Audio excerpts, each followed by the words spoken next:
And It's on as far as I can see. Yeah. okay, yep, we're live. Great. Hi, I'm Paul Sugarman. This is the Instant Shakespeare Company, and today we are doing a reading of the play of Pericles, Prince of Tyre, by William Shakespeare. Now, this play is not in the first folio, but ever since I was growing up, it was always sort of considered part of the Shakespeare canon. Went back, I mean, I think it's sort of the generally accepted canon. It's now sort of expanded to 39, but from when I was growing up, it was 37, which were the 36 plays of the first folio and Pericles. And the reason... That's what it was when Instant Shakespeare began. It was still 37. Yeah. Well, I mean, now with the other ones, Two Noble Kinsmen and Edward III, have gained more acceptance as well.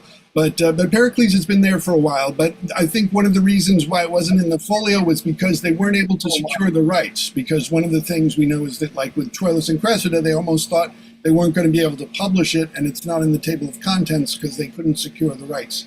And this was, I think, a complicated rights issue because Pericles was based on this novel by George Wilkins, and it's believed that George Wilkins and Shakespeare collaborated on this. So anyways, that's what we're reading tonight. Pericles. My name's Paul Sugarman. I'll be reading like First Lord and other sorts of supernumeraries, too numerous and too unimportant to be given actual names to. And we also, let me turn over Angus. Hi, Angus Hepburn from London. I'm reading Gower, the sort of prologue who appears regularly, Antiochus, and another collection of numbered knights and fishermen and lords and things. All right, and Marie. Hi, Marie-Christine. Hi, I will be reading Thaisa and Diana. All right, and Kitty. Hi, I'm Kitty Chen. I'm going to be reading Marina, a messenger, daughter of Autolycus. Mm-hmm. All right, and Ken, I don't know, we seem to have lost your picture. Are you there? Or Yeah, I'm still here. I'm doing Helicanus, Philemon, Second Knight, Second Pirate, and Second Gentleman. There, I remembered. Okay, and Derek, you've been deposed from Pericles because our Pericles has arrived. But Right. Derek Tarson. Okay. So hi, I'm Derek Tarson. I'm reading Thaliard, Bolt, and Bolt Marshall, I guess. Yes, and a bunch of numbered fishermen, and gentlemen, lords, etc. Yes. And Michael. The only problem now is I can't hear you guys. Can you hear me? Yeah, we can hear you. Can you hear us, or you can't hear us? Yeah, well, I mean, we're on because it's so we've started, and we're live streaming now. So, are you going to be? Can you hear us? Are you able For to? me? Yeah. Me, Michael? Yes. Can you hear me? Yeah. For some reason my volume is not good on this. I don't know why, but I turned it up and I wanted to check the settings and it wouldn't let me. So you're about to start now, right? Yeah. All right. I'm doing my best to hear you, so I'm going to sit over here. All right. Go ahead and let me see. I can't hear you. Okay. Well, yeah, we're just about to get started. So let us. We may be also. I'll be right back. Okay. All right. Well, Derek will be your understudy if there's problems and we need somebody to cover. But it's just the, and also we think Eleanor may be joining us later. I don't know. But anyways, we are reading the play of Pericles, the late and much admired play called Pericles, Prince of Tyre, with the true relation of the whole history, adventures, and fortune of the said prince, as also the no less strange and worthy accidents in the birth and life of his daughter, Marina, as it hath been diverse and sundry times acted by his Majesty's servants at the Globe on the Bankside by William Shakespeare, and printed for London at William Henry Gosson, and be sold at the sign of the Sun in Paternoster Row, etc., 1609. Enter Gower. Gower, you're muted. To sing a song that old was sung from ashes ancient Gower is come, assuming man's infirmities to glad your ear and please your eyes. It hath been sung at festivals on ember eves and holy days, and lords and ladies in their lives have read it for restoratives. The purchase is to make men glorious, et bonum quo antiquius eo melius. If you, born in these latter times, when wits more ripe accept my rhymes, and that to hear an old man sing may to your wishes pleasure bring, I in life would wish that I might waste it for you like taper light. This Antioch, then Antiochus the Great, built up this city for his chiefest seat, the fairest in all Syria. I tell you what mine authors say. This king unto him took a peer who died and left a female heir, so buxom, blithe, and full of face, as heaven hath lent her all his grace, with whom the father liking took, and her to incest did provoke. Bad child, worse father, to entice his own to evil should be done by none. But custom, what they did begin, was with long use accounted no sin. The beauty of this sinful dame made many princes thither frame to seek her as a bedfellow, in marriage pleasures playfellow, which to prevent he made a law to keep her still and men in awe, that whoso asked her for his wife, his riddle told, not lost his life. So for her many of white did die, as yon grim looks do testify. What now ensues to the judgment of your eye, I give my cause, who best can justify. Enter Antiochus, Prince Pericles, and followers. Young Prince of Tyre, you have at large received the danger of the task you undertake.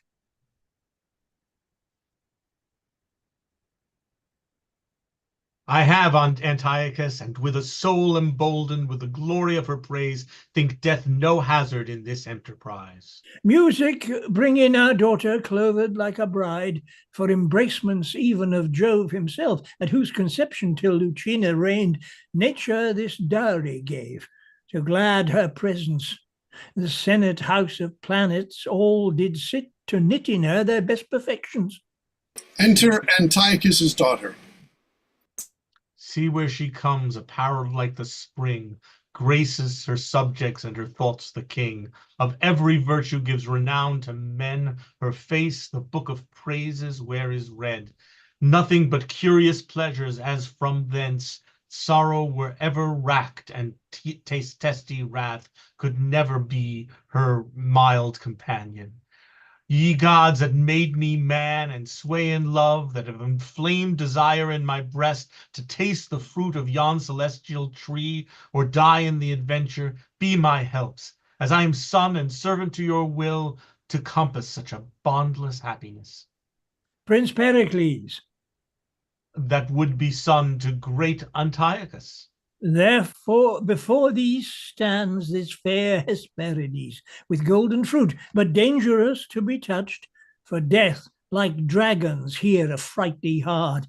Her face like heaven inciteth thee to view her countless glory, which desert must gain, and which without desert, because thine eye presumes to reach, all the whole heap must die. Yon sometimes famous princes, like thyself, drawn by report, adventurous by desire, tell thee with speechless tongues and semblance pale, that without covering, save yon field of stars, here they stand martyrs, slain in Cupid's wars, and with dead cheeks advise thee to desist, for going on death's net, whom none resist.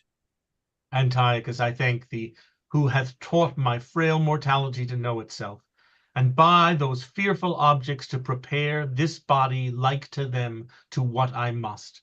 For death remembered should be like a mirror, who tells us life's but breath to trusted error. I'll make my will then as sick men do, who know the world, see heaven, but feeling woe, gripe not at earthly joys as erst they did. So I bequeath a happy peace to you, and all good men, as every prince should do, my riches to the earth from whence they came, but my unspotted fire of love to you, thus ready for the way of life or death, I wait the sharpest blow. Scorning advice, read the conclusion then, which read and not expounded, 'tis decreed, as these before thee, thou thyself shalt plead. Of all said yet, mayst thou prove prosperous. Of all said yet, I wish thee happiness. Like a bold champion, I assume the lists, nor ask advice of any other thought but faithfulness and courage. I am no viper, yet I feed on mother's flesh which did me breed. I sought a husband in which labor, I found that kindness in a father. He's father, son, and husband mild. I mother, wife, and yet his child.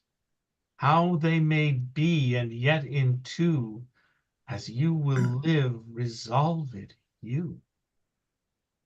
Sharp physic is the last. But oh, you powers that give heaven countless eyes to view men's acts, why cloud they not their sights perpetually? If this be true, which makes me pale to read it, fair glass of light, I loved you and could still, were not this glorious casket stored with ill. But I must tell you, now my thoughts revolt, for he's no man on whom perfections wait, that knowing sin within will touch the gate. You are a fair viol, and your sense the strings, who fingered to make man his lawful music, would draw heaven down and all the gods to hearken. But being played upon before your time, hell only danceth at so harsh a chime. Good sooth, I care not for you.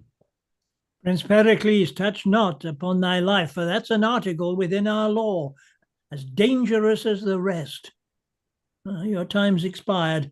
Either expound now or receive your sentence. Great king, few love to hear the sins they love to act. 'Twould braid yourself too near for me to tell it, who has a book of all that monarchs do. He's more secure to keep it shut than shown.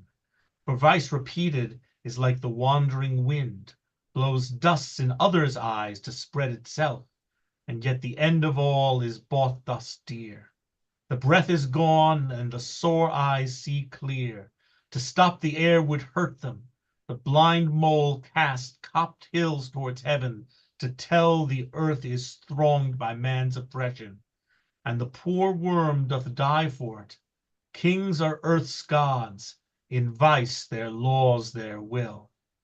And if Jove stray, who dares say Jove doth ill? It is enough you know, and it is fit. What being more known grows worth the smother it. All love the womb that their first being bred, then give my tongue like leave to love my head.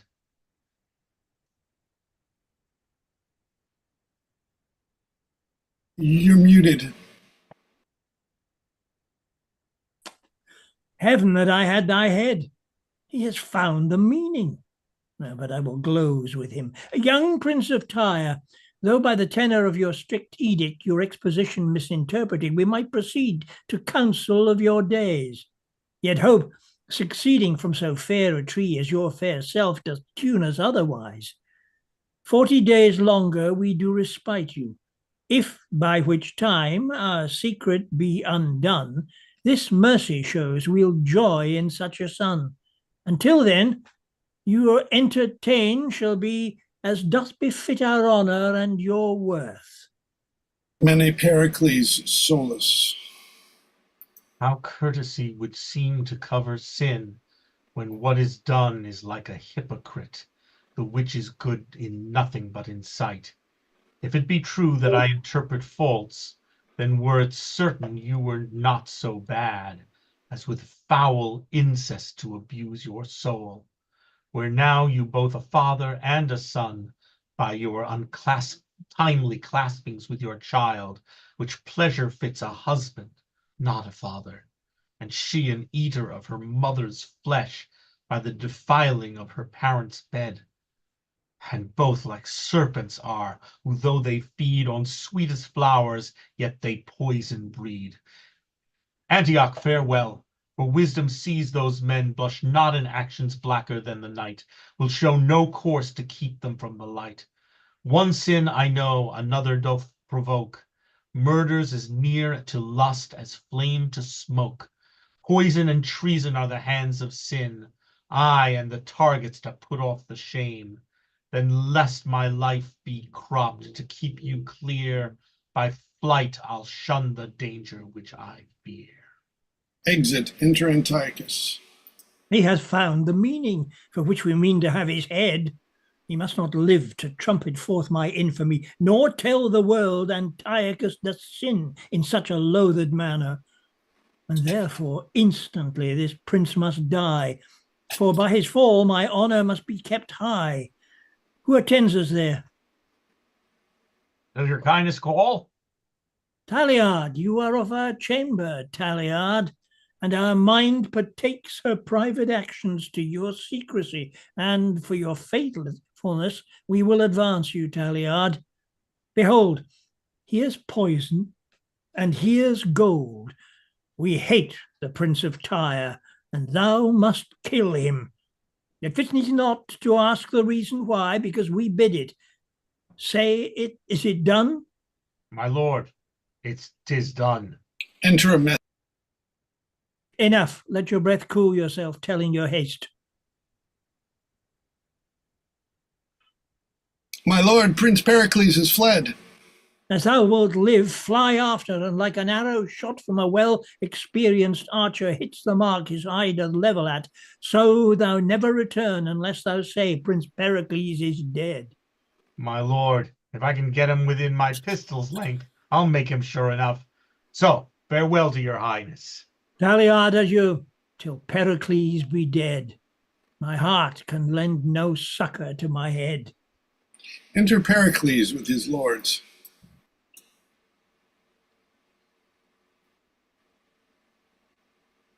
Let none disturb us. Why should this change of thoughts, the sad companion, dull-eyed, melancholy by me, so used a guest as not an hour in the day's glorious walk or peaceful night, the tomb where grief should sleep can breed me quiet. Here pleasures court mine eyes, and my eyes shun them, and the danger which I fear is at Antioch, whose arm seems far too short to hit me here. Yet neither pleasure's art nor joy my spirits, nor yet others' distance comfort me. Then it is thus the passions of the mind, that have their first conceptions by misdread, have after nourishment and life by care. And what was first but fear what might be done, grows elder now, and cares it must be not done. So with me the great Antiochus, against whom I am too little to contend, since he's so great, can make his will his act, will think me speaking, though I swear to silence. Nor boots it me to say I honor, if he suspect I may dishonor him. And what may make him blush in being known, he'll stop the course by which it might be known. With hostile forces he'll o'erspread the land, and with a stint of war will look so huge, amazement shall drive courage from the state. Our men be vanquished ere they do resist, and subjects punished that ne'er thought offence. Which care of them, not pity of myself, who once no more but as the top of trees, which fence the roots they grow by and defend them, makes both my body pine and soul to languish, and punish that before he would punish.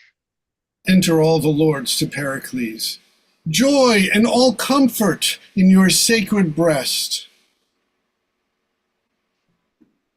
And keep your mind till you return to us peaceful and comfortable. And you're muted. Can you unmute?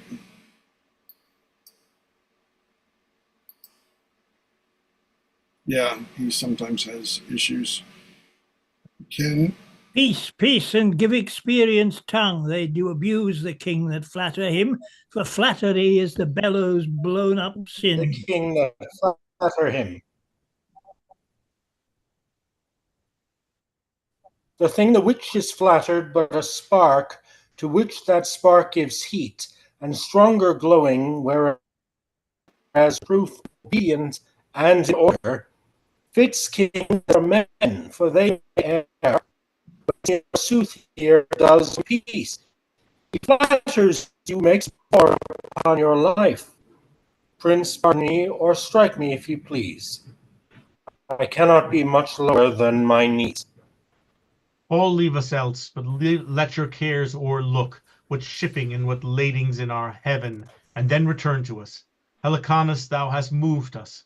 What seest thou in our looks?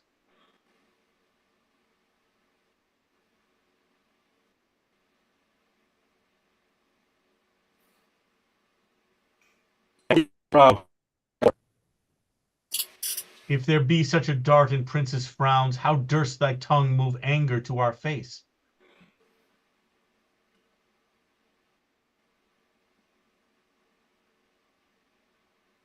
How dare the look up to heaven from their nourishment?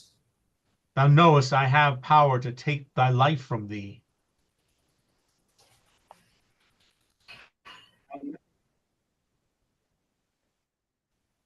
I have ground the axe myself. Do you? Rise, prithee, rise, sit down, thou art no flatterer. I thank thee for it, and heaven forbid that kings should let their ears hear their faults hid. Fit counselor and servant for a prince, who by thy wisdom makes a prince thy servant, what wouldst thou have me do?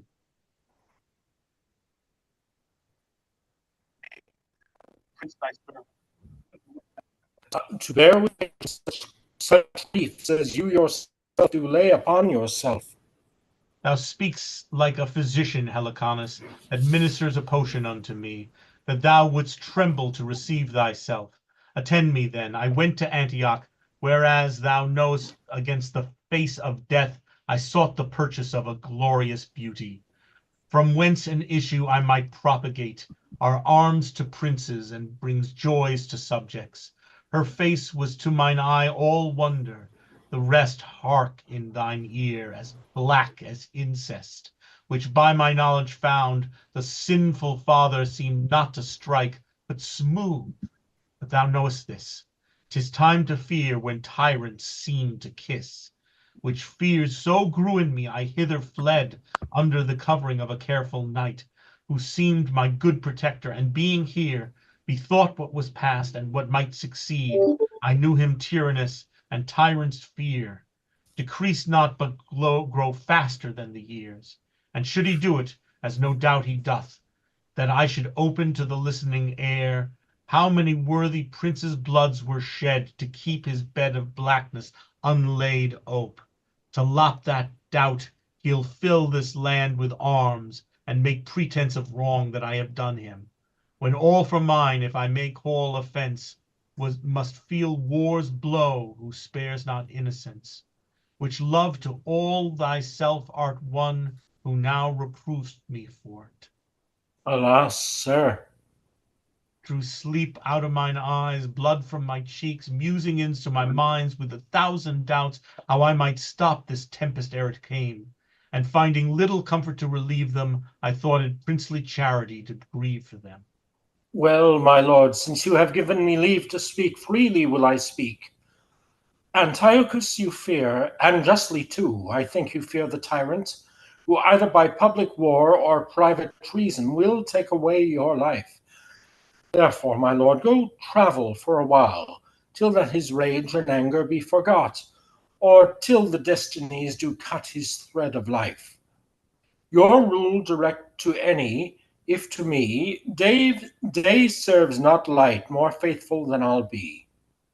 I do not doubt thy faith, but should he wrong my liberties in my absence? We'll mingle our bloods together in the earth from whence we had our being and our birth. Tyre, I now looked from thee then, and to Tharsis intend my travail, where I'll hear from thee, and by whose letters I'll dispose myself. The care I had and have of subjects good, on thee I lay, whose wisdom strength can bear it. I'll take thy word for faith, not ask thine oath. Who shuns not to break one will crack both. But in our orbs will live so round and safe, that time of both this truth shall ne'er convince. Thou showedst a subject's shine, I a true prince. Exit. Enter Thaliard, Solus. So, this is Tyre, and this the court. Here must I kill King Pericles, and if I do it not, I am sure to be hanged at home. 'Tis dangerous. Well, I perceive he was a wise fellow, and had good discretion, that being bid to ask what he would of the king, desired he might know none of his secrets. Now do I see he had reason for it. For if a king bid a man be a villain, he's bound by the indenture of his oath to be one. Here comes the lords of Tyre. Enter Helicanus Escanes with other lords. You shall not need, my fellow peers of Tyre, further to question me of your king's departure. His sealed commission left in trust with me does speak sufficiently he's gone to travel. How? Lord, the king gone? If further yet you will be satisfied, why, as it were unlicensed of your loves he would depart, I'll give some light unto you, being at Antioch. What, from Antioch? Royal Antiochus, on what cause I know not, took some displeasure at him. At least he judged so, and doubting lest he had erred or sinned, to show his sorrow he'd correct himself, so puts himself unto the shipman's toil, with whom each minute threatens life or death. Well, I perceive I shall not be hanged now, although I would, but since he's gone, the king's seas must please. He escaped the land to perish at the sea. I'll present myself. Peace to the lords of Tyre. Lord Thaliard from Antiochus is welcome. From him I come with a message unto princely Pericles, but since my landing I have understood your lord hath betake himself to unknown travails. Now message must return from whence it came. We have no reason to desire it. Commend it to our master, not to us. Yet ere you shall depart, this we desire, as friends to Antioch we may feast in Tyre. Exit. Enter Cleon, the governor of Tarsus, with his wife and others. Ah, my Dionysa, shall we rest? We need a Dionysa. Shall we rest us here, and by relating tales of other griefs, see if it will teach us to forget our own? That were to blow out fire, in hope to quench it. For who digs hills because they do aspire? Throws down one mountain to cast up a higher. O my distressed lord, even such our griefs are. Here they are but felt, and seen with mischief's eyes. But like to groves being topped, they rise high, they higher rise. Oh, Dionysa, who wanteth food, and will not say he wants it, or can conceal his hunger till he famish? Our tongues and sorrows to sound deep our woes into the air, our eyes to weep till tongues fetch breath that may proclaim them louder than if heaven slumber, while their creatures want, that they may wake their helpers to comfort them, if then discourse our woes felt several years, and wanting breath to speak, help me with tears. I'll do my best, sir. this, Tarsus, o'er which I have the government, a city on whom plenty held full hand, for riches strewed herself even in her streets, whose towers bore beamed heads so high that they kissed the clouds, and strangers ne'er beheld but wondered at, whose men and dames so jetted and adored like one another glasses to trim them by. Their tables were stored full to glad the night, and not so much to feed on as delight. All poverty was scorned, and pride so great, the name of help grew odious to repate. Oh, 'tis too true. But see what heaven can do by this our change. These mouths, who but of late earth, sea, and air were all too little to content and please, although they gave their creatures in abundance, as houses are defiled for want of use, they are now starved for want of exercise. Those palates who not yet to savors younger must have invention to delight the taste, would now be glad of bread and beg for it. Those mothers who to nuzzle up their babes, though not too curious, are ready now to eat. Those little darlings whom they loved, so sharp are hunger's teeth, that man and wife draw lots who first shall die to lengthen life. Here stands a lord and there a lady weeping. Here many sink, yet those who which see them fall have scarce strength left to give them burial. Is not this true? Oh, our cheeks and hollow eyes do witness it. Oh, let those cities of the plenty's cup and her prosperity so largely taste with superfluous riots hear these tears. The misery of Tarsus may be theirs. Enter a lord. Where's the Lord Governor? Here, speak out thy sorrows, which thee brings in haste, for comfort is too far for us to expect. We have descried upon our neighbouring shore a portly sail of ships make hitherward. I thought as much.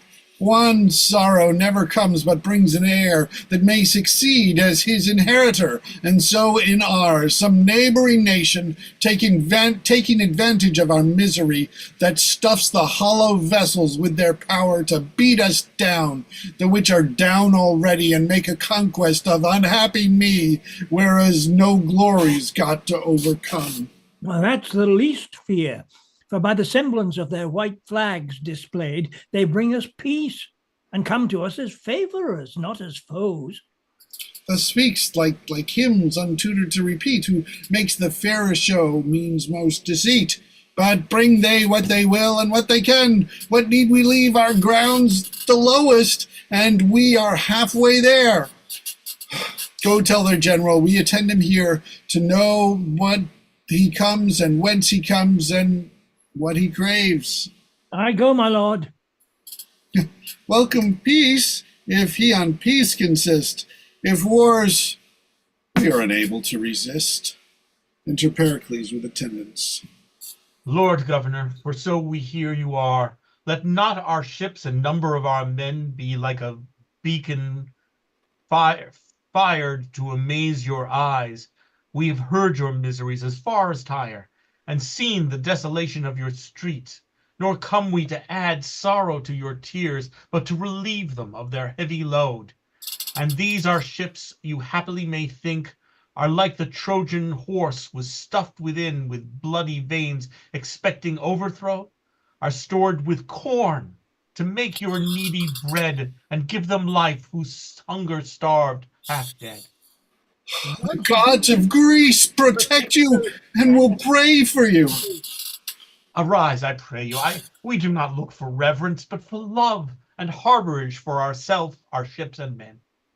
The which, when any shall not gratify or pay you with unthankfulness in thought, be it our wives, our children, or ourselves, the curse of heaven and men succeed their evils, till when the which, I hope, shall ne'er be seen, your grace is welcome to our town and us. Which welcome we'll accept. Feast here a while, until our stars that frown lend us a smile. Exeunt. Enter Gower. Here you have seen a mighty king, his child I wish to incest bring. A better prince and benign lord that will prove awful both in deed and word. Be quiet then, as men should be, till he hath passed necessity. I'll show you those in trouble's reign, losing a mite a mountain gain.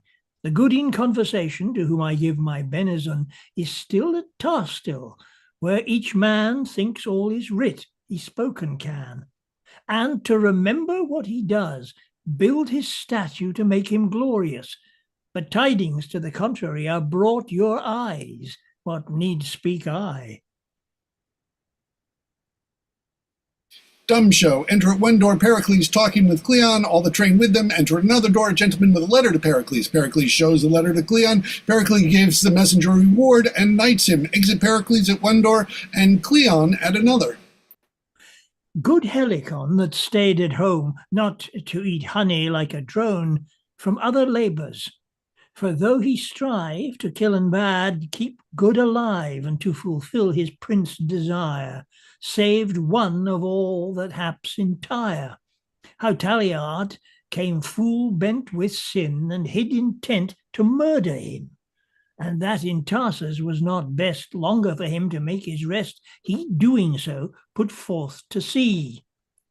Wherein men been, there's seldom ease, for now the wind begins to blow, thunder above and deeps below make such an quiet that the ship, should house him safe, is racked and split.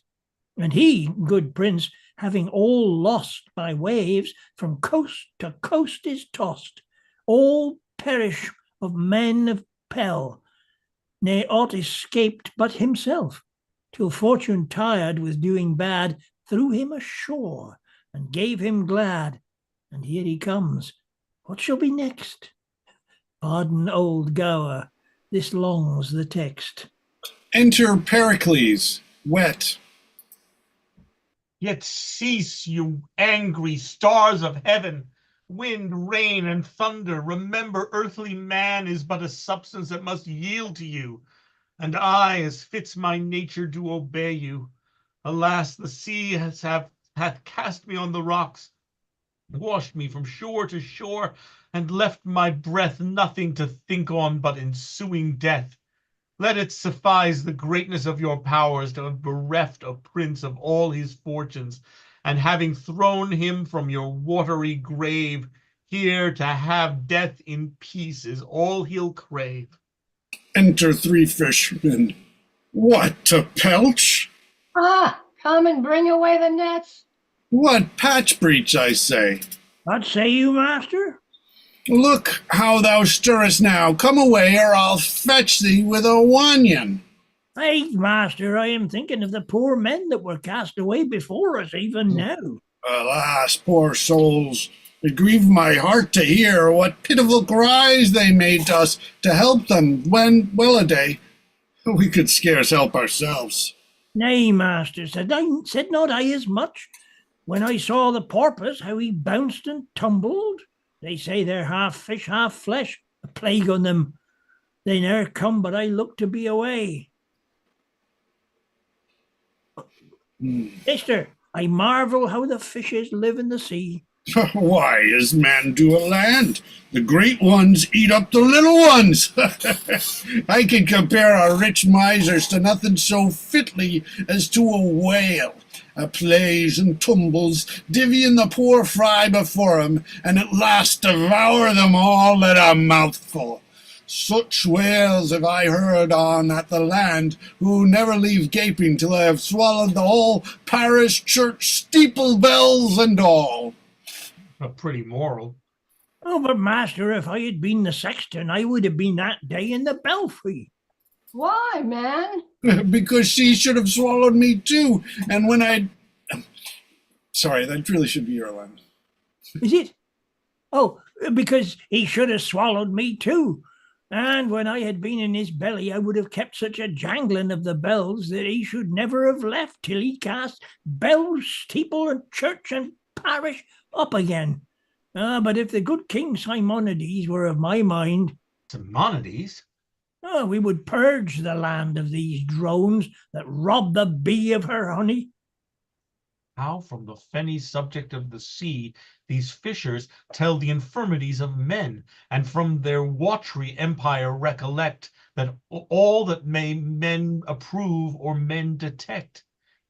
Peace be at your labor, honest fisherman. Honest good fellow, what's that? If it be a day fits you, search out on the calendar, and nobody look after it. May see the sea hath cast upon your coast. What a drunken knave was the sea to cast thee in our way. A man who both the waters and the wind in this vast tennis court hath made the ball for them to play upon, entreats you to pity him.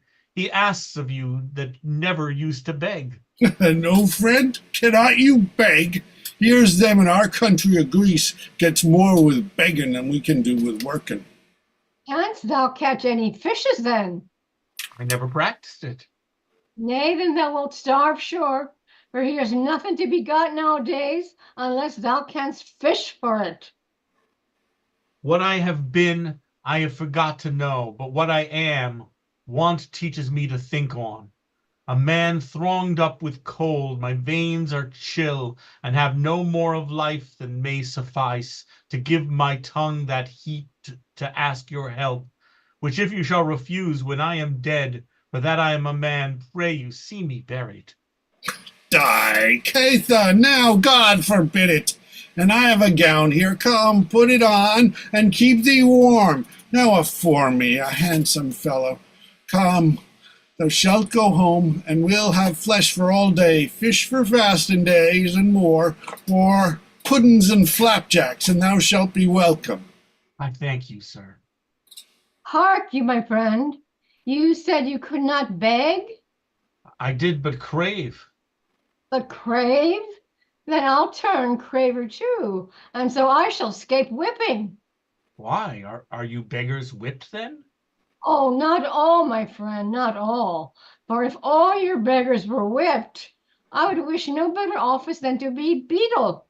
But, Meister, I'll go draw up the net. How well this honest mirth becomes their labor. Hark you, sir, do you know where ye are? Not well. Well, I'll tell you. This I called Pentapolis, and the king, the good Simonides. The good Simonides, do you call him? Yes, Simonides, that's it.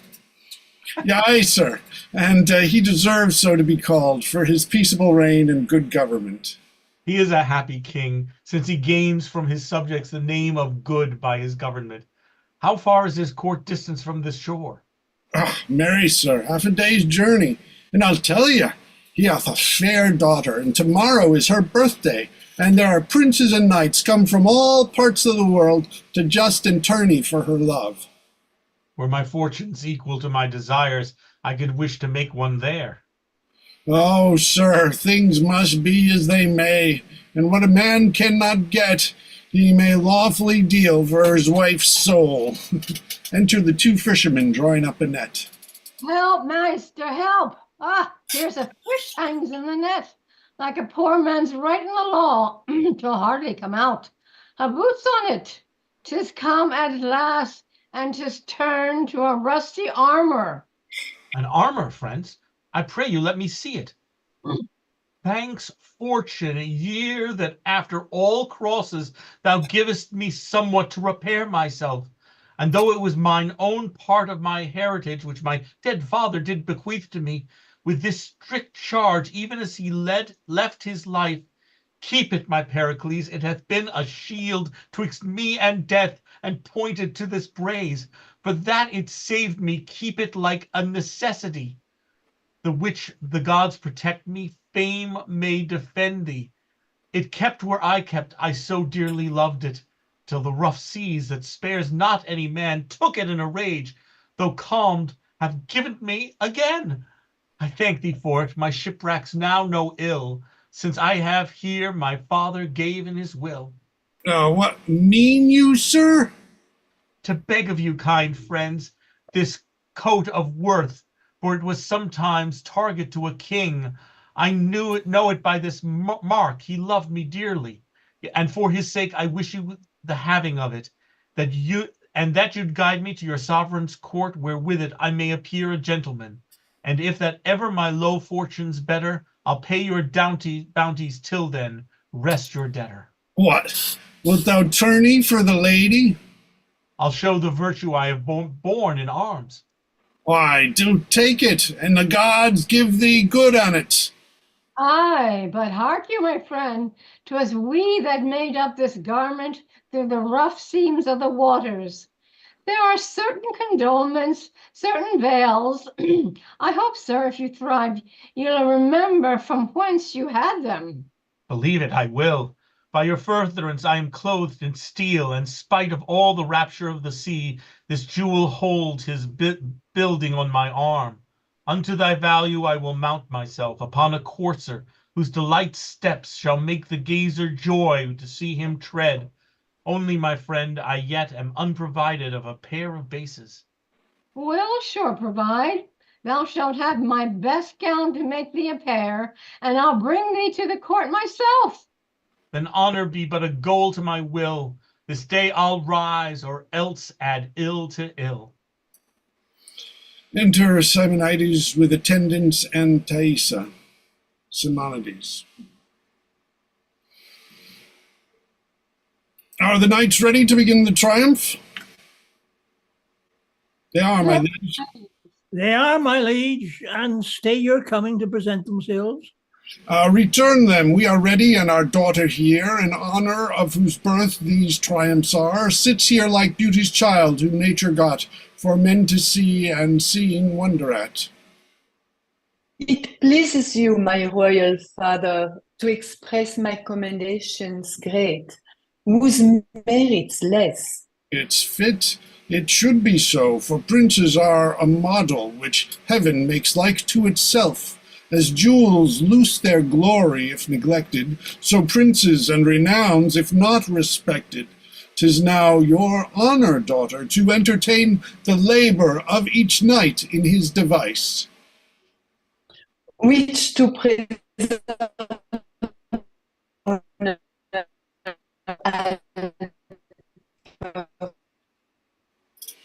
The first knight passes by. Who is this first that doth prefer himself?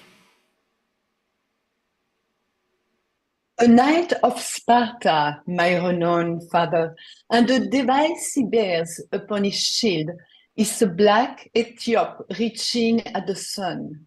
The words "Lux tua vita mihi." Ah, he loves you well that holds his life of you. The second knight. Who is the second that presents himself?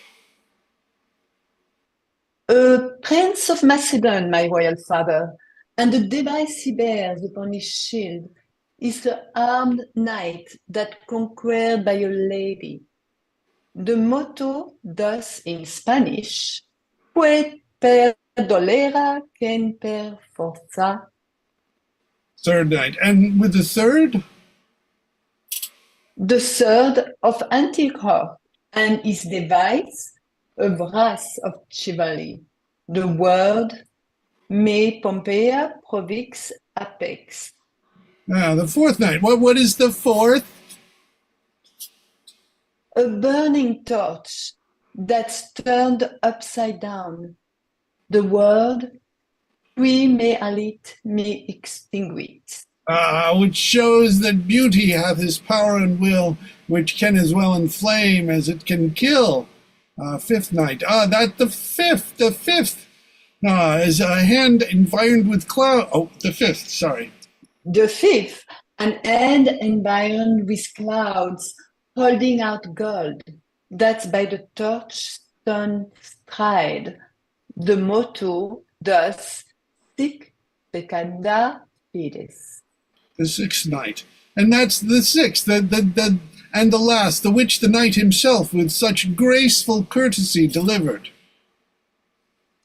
He seems to be a stranger, but his present is withered branch that's only green at top. The motto, in ac spe vivo. A pretty moral from that dejective state wherein he is. He hopes by you his fortunes yet may flourish. He had need mean better than his outward show, can anyway speak in his just command. For by his rusty outside he appears to have practiced more the whipstock than the lance.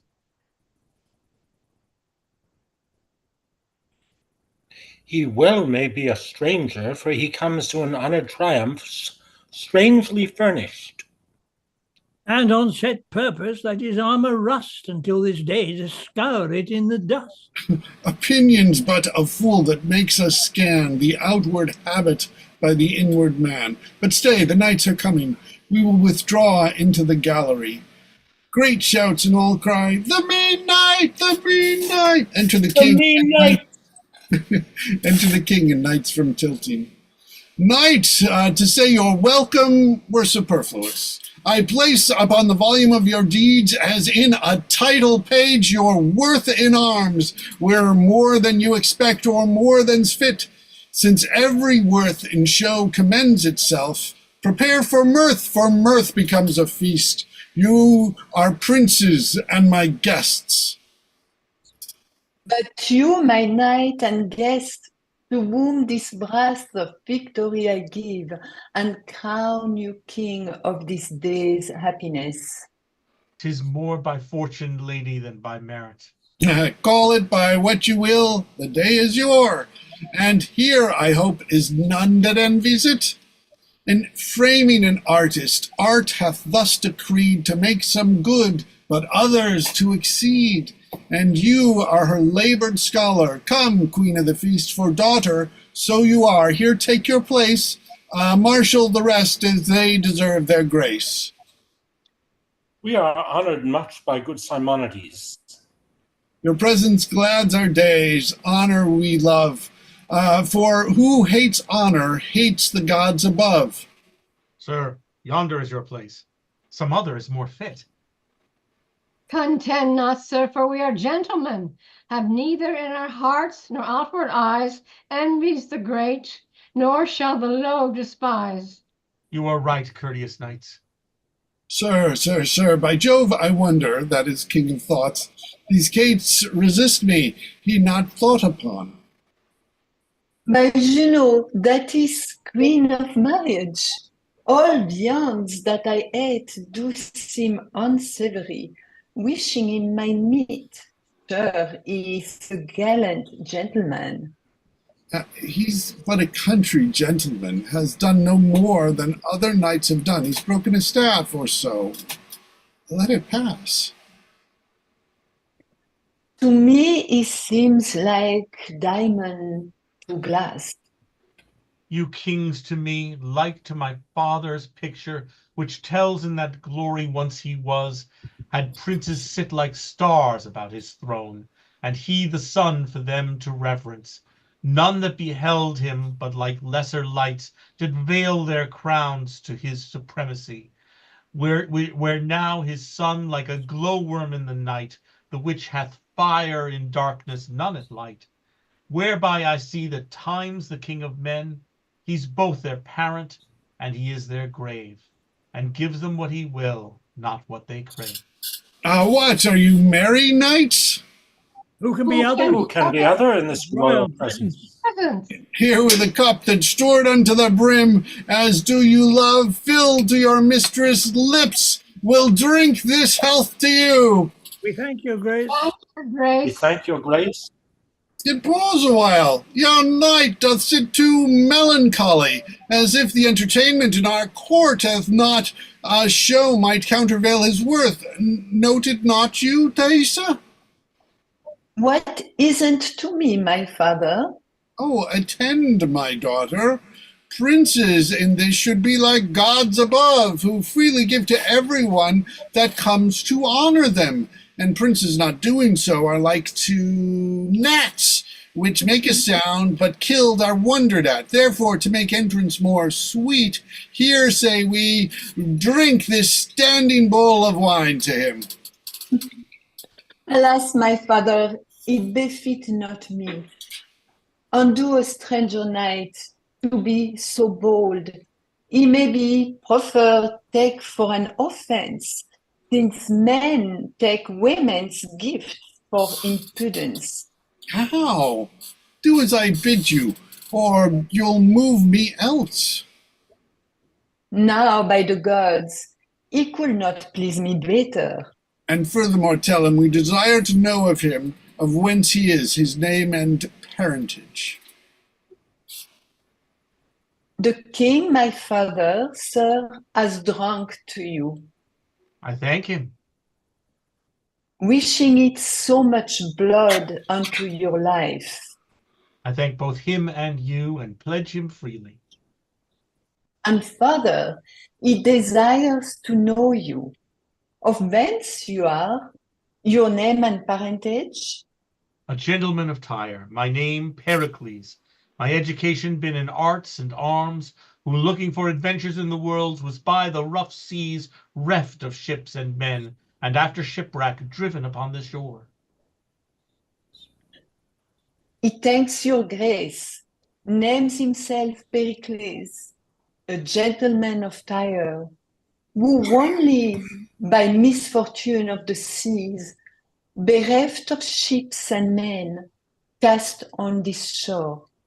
Oh, now, by the gods, I pity his misfortune, and will awake him from his melancholy. Come, gentlemen, we sit too long on trifles, and waste the time which looks for other revels. Even in your armours, as you are addressed, will well become a soldier's dance. I will not have excuse with saying this.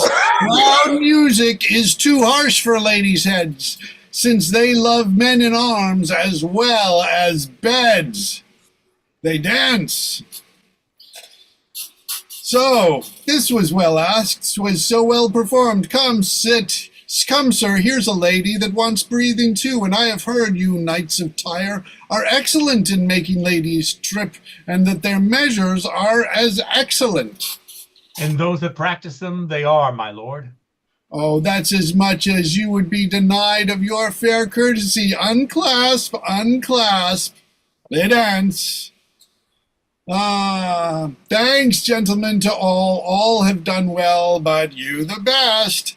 Pages and lights to conduct these knights unto their several lodging. Yours, sir, we have given order to be next our own. I am at your grace's pleasure. Princes, it is too late to talk of love, and that's the mark I know you level at. Therefore, each one betake him to his rest. Tomorrow, all for speeding do their best. Enter Helicanus and Ascanes. Something like that. Know, Ascanes, know this of me.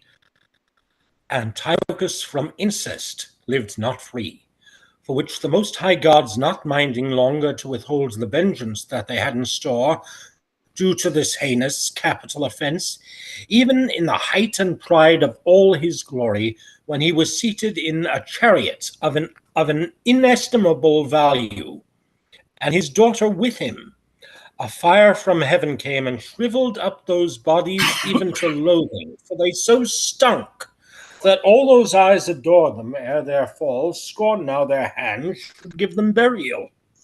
'Twas very strange. And yet but justice, for though this king were great, his greatness was no god to bar heaven's shaft, but sin had his reward.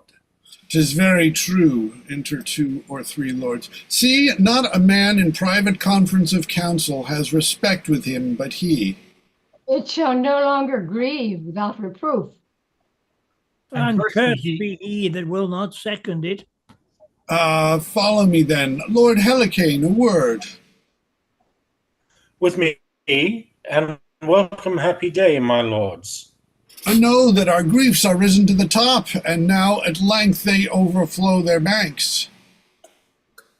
Your griefs for what? Wrong not your prince you love. Wrong not yourself then, noble Helicon. But if the prince do live, let us salute him, or know what grounds made happy by his breath. If in the world he live, we'll seek him out. If in his grave he rest, we'll find him there, and be resolved he lives to govern us, or dead gives us cause to mourn his funeral, and leave us to our free election. Whose death indeed the strongest in our censure, and knowing this kingdom is without a head, thy goodly buildings left without a roof soon fall to ruin. Your noble self that best know how to rule and how to reign, we thus submit unto our sovereign. Live, noble Helicon!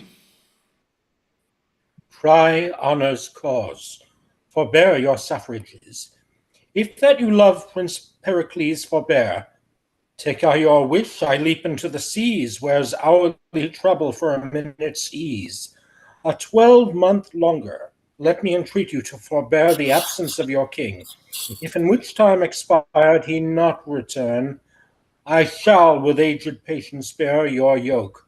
But if I cannot win you to this love, go search like noble subjects, and in your search spend your adventurous worth, whom if you find and win unto return, you shall like diamonds sit about his crown.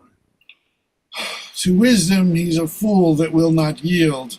And since Lord Helicane joineth us, we with our travels will endeavor. Then you love us, we you, and will clasp hands, when peers thus knit a kingdom ever stands. And to the king, reading the letter at one door, and the knights meet him. Good morning. Good Simonides. You knights, from my daughter this, I let you know that for this 12 months she'll not undertake a married life. Her reason to herself is only known, which from her by no means can I get. May we not get access to her, my lord? Faith, by no means. She hath so strictly tied her to her chamber that it's impossible. 12 moons more she'll wear Diana's livery. This by the eye of Cynthia hath she vowed, and on her virgin honor will not break it. Loath to bid farewell, we take our leaves. Oh, so they are well dispatched. Now to my daughter's letter. She tells me here she'll wed the stranger knight, or never more view nor day nor light. 'Tis well, mistress, your choice agrees with mine. I like that well. Nay, how absolute she's in it, not minding whether I dislike or no. Well, I do commend her choice, and will no longer have it be delayed. Soft, here he comes. I must dissemble it. Enter Pericles. All fortune to the good Simonides. To you as much, sir. I am beholding to you for your sweet music last night. I do protest my ears were never better fed with such delightful, pleasing harmony. It is your grace's pleasure to command, not my desert. Sir, you are music's master. The worst of all her scholars, my good lord. Oh, let me ask you one thing. What do you think of my daughter, sir? Oh, most virtuous princess. She is fair, too, is she not? Has a fair day in summer, wondrous fair. Sir, my daughter thinks very well of you, I so well that you must be her master, and she will be your scholar, therefore look to it. Well, I am unworthy for her schoolmaster. She thinks not so. Peruse this writing else. What's here? A letter that she loves the knight of Tyre? 'Tis the king's subtlety to have my life. Oh, seek not to entrap me, gracious lord, a stranger and distressed gentleman that never aimed so high to love your daughter, but bent all offices to honor her. Thou hast bewitched my daughter, and thou art a villain! By the gods, I have not. Never did thought of my levy offense, nor never did my actions yet commence a deed might gain her love or your displeasure. Traitor, thou liest! Traitor? Aye, traitor! Even in his throat, unless it be the king that calls me traitor, I return the lie. Now, by the gods, I do applaud his courage. My actions are as noble as my thoughts, that never relished of a base descent. I came unto your court for honor's cause, and not to be a rebel to her state.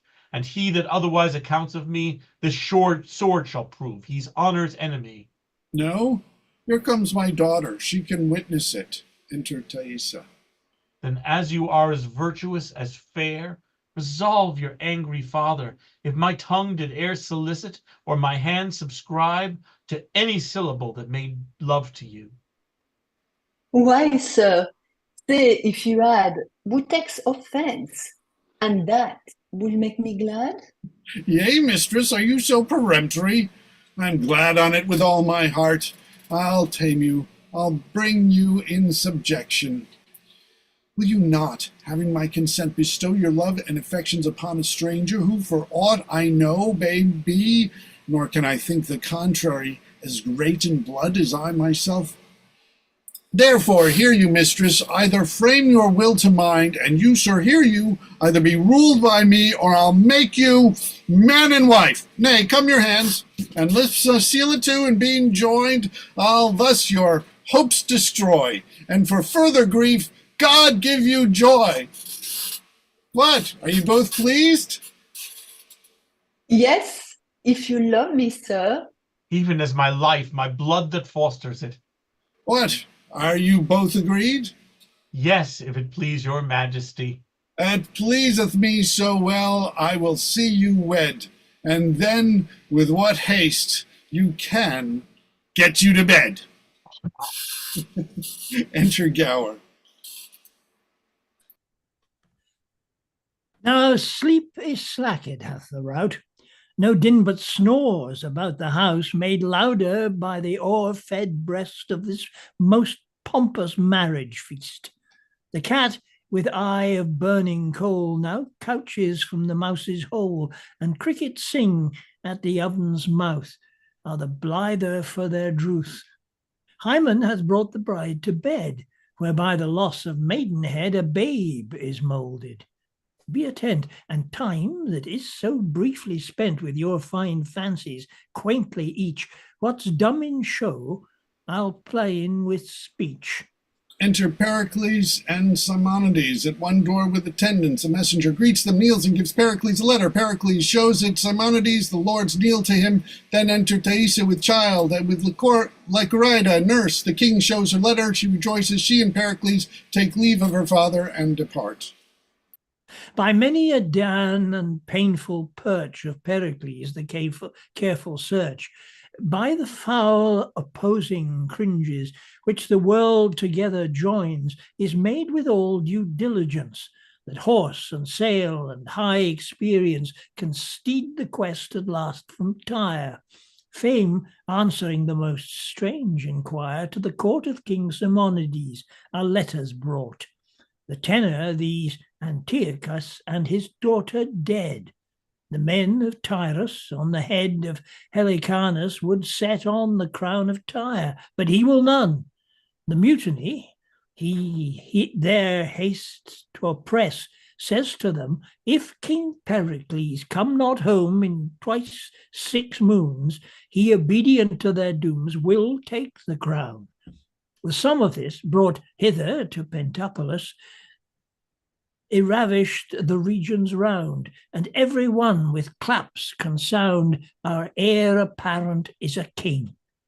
Who dreamt, who thought of such a thing? Brief, he must hence depart to Tyre. His queen with child makes her desire, which who shall cross along to go, omit we all their dole and woe. Lycorida her nurse she takes, and so to sea their vessel shakes. On Neptune's billow, half the flood hath their keel cut. But fortune, moved varies again. The grizzled north disgorges such a tempest forth, that, as a duke for life that dives, so up and down the poor ship drives. The lady shrieks, and well anear does fall in travel with her fear. And what ensues in this fell storm shall for itself perform. I nil relate, action may conveniently the rest convey, which might not. What by me is told, in your imagination hold. This stage, this ship upon whose deck the sea's toast Pericles appears to speak. Enter Pericles, a shipboard. The god of this great vast, rebuke these surges which wash both heaven and hell, and thou that hast upon the wind's command bind them in brass, having called them from the deep of still thy deafening dreadful thunders, gently quench thy nimble sulphurous splashes. Oh, how, Lycorida, how does my queen then storm venomously? Wilt thou speak all thyself? The seaman's whistle is as a whisper in the ears of death. Unheard, Lycorida? Lucina! Oh! Divinest patroness and my wife gentle to those that cry by night, convey thy deity aboard our dancing boat, make swift the pangs of my queen's travails. Now, Lycorida! Enter Lycorida. Here is a thing too young for such a place, who if it had conceit would die as I am like to do. Take it in your arms, this piece of your dead queen. How, Lycorida? Patience, good sir, do not assist the storm here. It's all that's left living of your queen, a little daughter. For the sake of it, be manly and take comfort. Oh, you gods, why do you make us love your goodly gifts and snatch them straight away? We here below recall not what we give, and therein may use honor with you. Patience, good sir, even for this charge. Now, mild may be thy life, for a more blusterous birth never babe. Quiet and gentle thy conditions, for thou art the rudest welcome to the world that ever was prince's child. Happy what follows, thou hast as chiding a nativity, as fire, air, water, earth, and heaven can make, to herald thee from the womb. Even at the first thy loss is more than can thy portage quit, with all thou canst find here. Now the good gods throw their best eyes upon it. Enter two sailors. What courage, sir, God save you. Courage enough, I do not fear the flaw. It hath done to me the worst, yet for the love of this poor infant, this fresh new seafarer, I would it would be quiet. Slake the bowlines there. Thou wilt not, wilt thou, blow and split thyself. But sea broom and the brine and the cloudy billow kiss the moon, I care not. I, sir, your queen must overboard. The sea works high, the wind is loud, and will not lie till the ship be cleared of the dead. That's your superstition. Pardon us, sir. With us at sea it hath been still observed, and we are strong in eastern. Therefore, briefly yield her. As you think meet, for she must be overboard straight, most wretched queen. Here she lies, sir. A terrible childbed hast thou had, my dear, no light nor fire, the unfriendly elements forgot thee utterly, nor have I time to give thee hallowed to thy grave, but straight must cast thee scarcely coffined in ore, wherefore a monument upon thy bones, the air remaining lamps, the belching whale and humming water must o'erwhelm thy corpse, lying with simple shells. Oh, Lycorida, bid Nestor brings me spices, ink, and taper, my casket and my jewels, and bid Nicander bring me the satin coffin, lay the babe upon the pillow. Hide thee whilst I say a priestly farewell to her. Suddenly, woman. Sir, Go. sir, Sir, we have a chest beneath the hatches, corked and bitumed ready. I thank thee. Mariner, say, what coast is this? We are near Tarsus. Thither, gentle mariner, alter thy course for Tyre. When canst thou reach it? By break of day, if the wind cease. Oh, make for Tharsis. There I will visit Cleon, for the babe cannot hold out to Tyrus. There I'll leave it, at careful nursing. Go thy ways, good man and mariner. I'll bring the body presently. Exit. Enter Lord Cerimon with a servant. Philemon, ho! Doth my lord call? Get fire and meat for these poor men. It has been a turbulent and stormy night. There have been in many, but such a night as this, till now I near endured. Your master will be dead ere you return. There's nothing can be ministered to nature that can recover him. Give this to the apothecary and tell me how it works. Enter two gentlemen. Good morrow. Good morrow to your lordship. Gentlemen, why do you stir so early?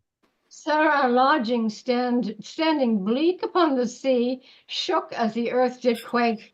The very principles did seem to rend and all to topple. Pure surprise and fear made me to quit the house. Now that is the cause we trouble you so early. 'Tis not our husbandry. Oh, you say well. But I much marvel that your lordship, having rich tire about you, should at these early hours shake off the golden slumber of repose. 'Tis most strange nature should be so conversant with pain, being thereto not compelled. I hold it ever virtue and cunning were endowments greater than nobleness and riches. Careless airs may the two latter darken and expend, but immortality attends the former, making a man a god. 'Tis known. I ever have studied physic, through which secret art, by turning o'er authorities, I have, together with my practice, made familiar to me and to my aid the blessed infusions that dwells in vegetatives and metals, stones, and can speak of the disturbances that nature works, and of her cures, which doth give me a more content in course of true delight than to be thirsty after tottering honour, or tie my pleasure up in silken bags to please the fool and death. Your honor has through Ephesus poured forth your charity, and hundreds call themselves your creatures, who by you have been restored, and not your knowledge, your personal pain, but even your purse still open, hath built Lord Cerimon such strong renown as time shall never. Enter 2 or 3 with a chest. So lift there. What's that? Sir, even now the sea did toss up upon our shore this chest. 'Tis of some wrack. Set down, let's look upon't. 'Tis like a coffin, sir. Whate'er it be, 'tis wondrous heavy. Wrench it open straight. If the sea's stomach be o'ercharged with gold, 'tis a good constraint of fortune it belches upon us. 'Tis so, my lord. How close 'tis corked and bottomed. Did the sea cast it up? I never saw so huge a billow, sir, as tossed it upon the shore. Wrench it open soft. It smells most sweetly in my sense. A delicate odor. Has ever hit my nostril. So up with it. Oh, you most potent gods! What's here? A corpse? Most strange. Shrouded in cloth of state, balmed and entreasured with full bags of spices. A passport to Apollo, perfect me in the characters. Here I give to understand, if this coffin drives a land, I, King Pericles, have lost this queen, worth all our mundane cost. Who finds her, give her burying. She was the daughter of a king. Besides this treasure, for a fee, the gods requite his charity. If thou livest, Pericles, thou hast a heart that ever cracks for woe this chance tonight. Most likely, sir. Nay, certainly tonight, for look how fresh she looks. Oh, they were too rough that threw her in the sea. Make a fire within. Fetch hither all my boxes in my closet. Death may usurp on nature many hours, and yet the fire of life kindle again the o'erpressed spirits. I heard of an Egyptian that had 9 hours lying dead, who was by good appliance recovered. Enter one with napkins and fire. Well said, well said. The fire and clothes, the rough and woeful music that we have, cause it to sound, beseech you. The viol once more. How thou stirst, thou block. The music there, I pray you, give her air. Gentlemen, this queen will live. Nature awakes a warm breath out of her. She hath not been entranced above 5 hours. See how she begins to blow into life's flower again. The heavens, though you increase our wonder and sets up your fame forever. She is alive. Behold her eyelids. cases to those heavenly jewels which Pericles hath lost begin to part their fringes of bright gold, and diamonds of a most praised water doth appear, to make the world twice rich. Live and make us weep to hear your fate, fair creature, rare as you seem to be. She moves. Oh, dear Diana, where am I?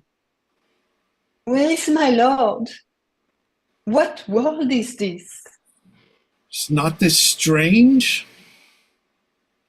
Most rare. Hush, my gentle neighbours, lend me your hands. To the next chamber bear her. Get linen. Now this matter must be looked to, for her relapse is mortal. Come, come, and Aesculapius guide us. They carry her away, exeunt omnes. Enter Pericles at Tarsus with Cleon and Dionysia. Most honored Cleon, I must needs be gone. My 12 months are expired, and Tyrus stands in a litigious peace. You and your lady take from my heart all thankfulness. The gods make up the rest upon you. Your shakes of fortune, though they haunt you mortally, yet glance full wonderingly on us. Yeah, this was one of Eleanor's roles. Yeah. Oh, your sweet queen, that the strict fates had pleased, you had brought her hither to have blessed mine eyes with her. We cannot but obey the powers above us. Could I rage and roar as doth the sea she lies in? Yet the end must be as 'tis.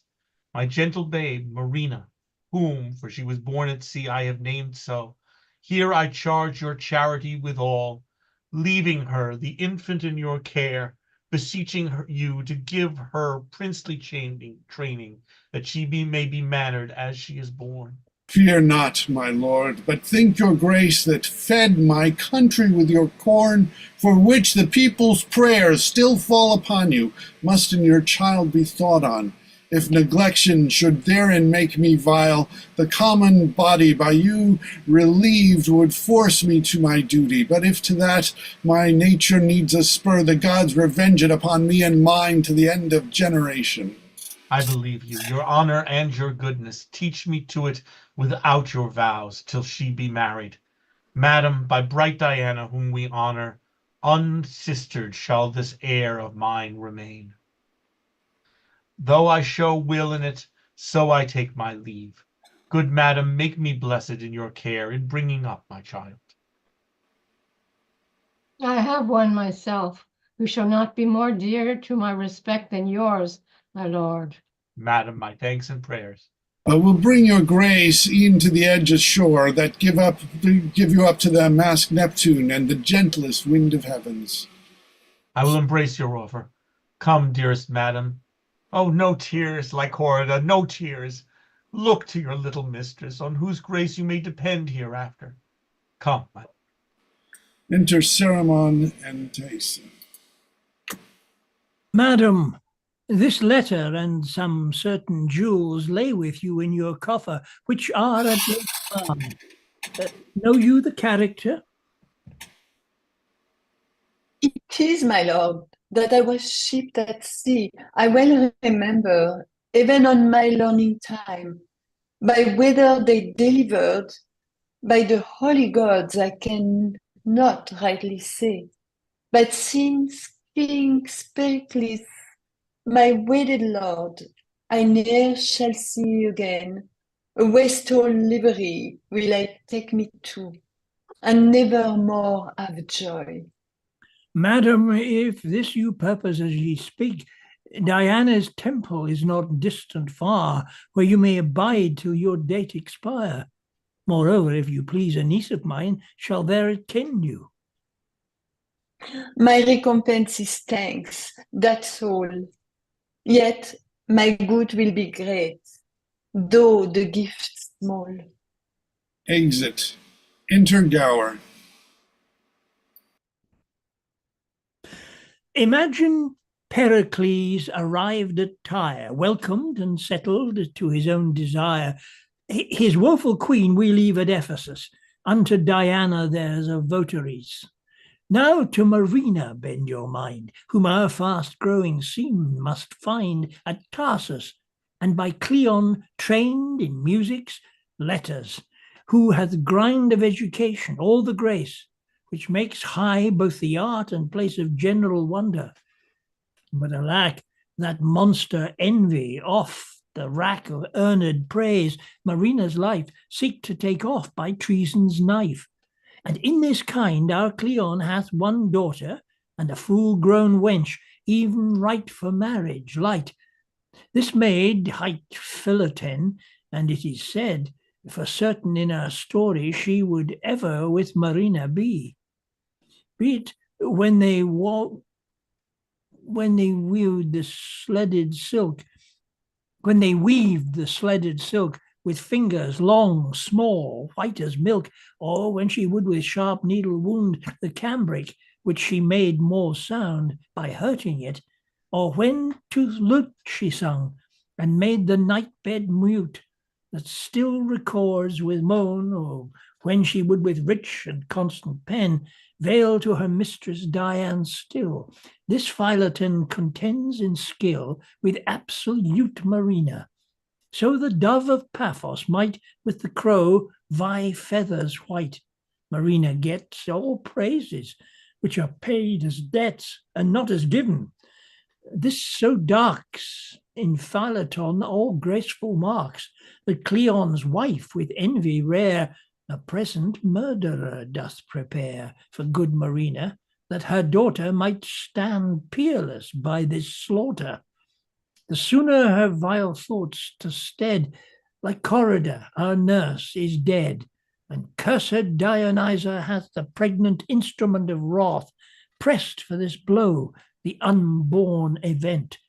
I do command to your content, only I carried winged time, post one the lame feet of my rhyme, which never I could so convey unless your thoughts went on my way. Dionysa doth appear, with Leonine a murderer. Enter Dionysa with Leonine. Kitty, you want to continue with Dionysa? All right.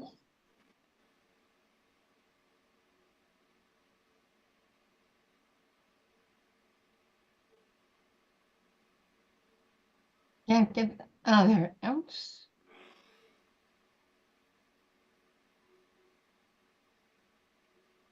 Ah, What's going on?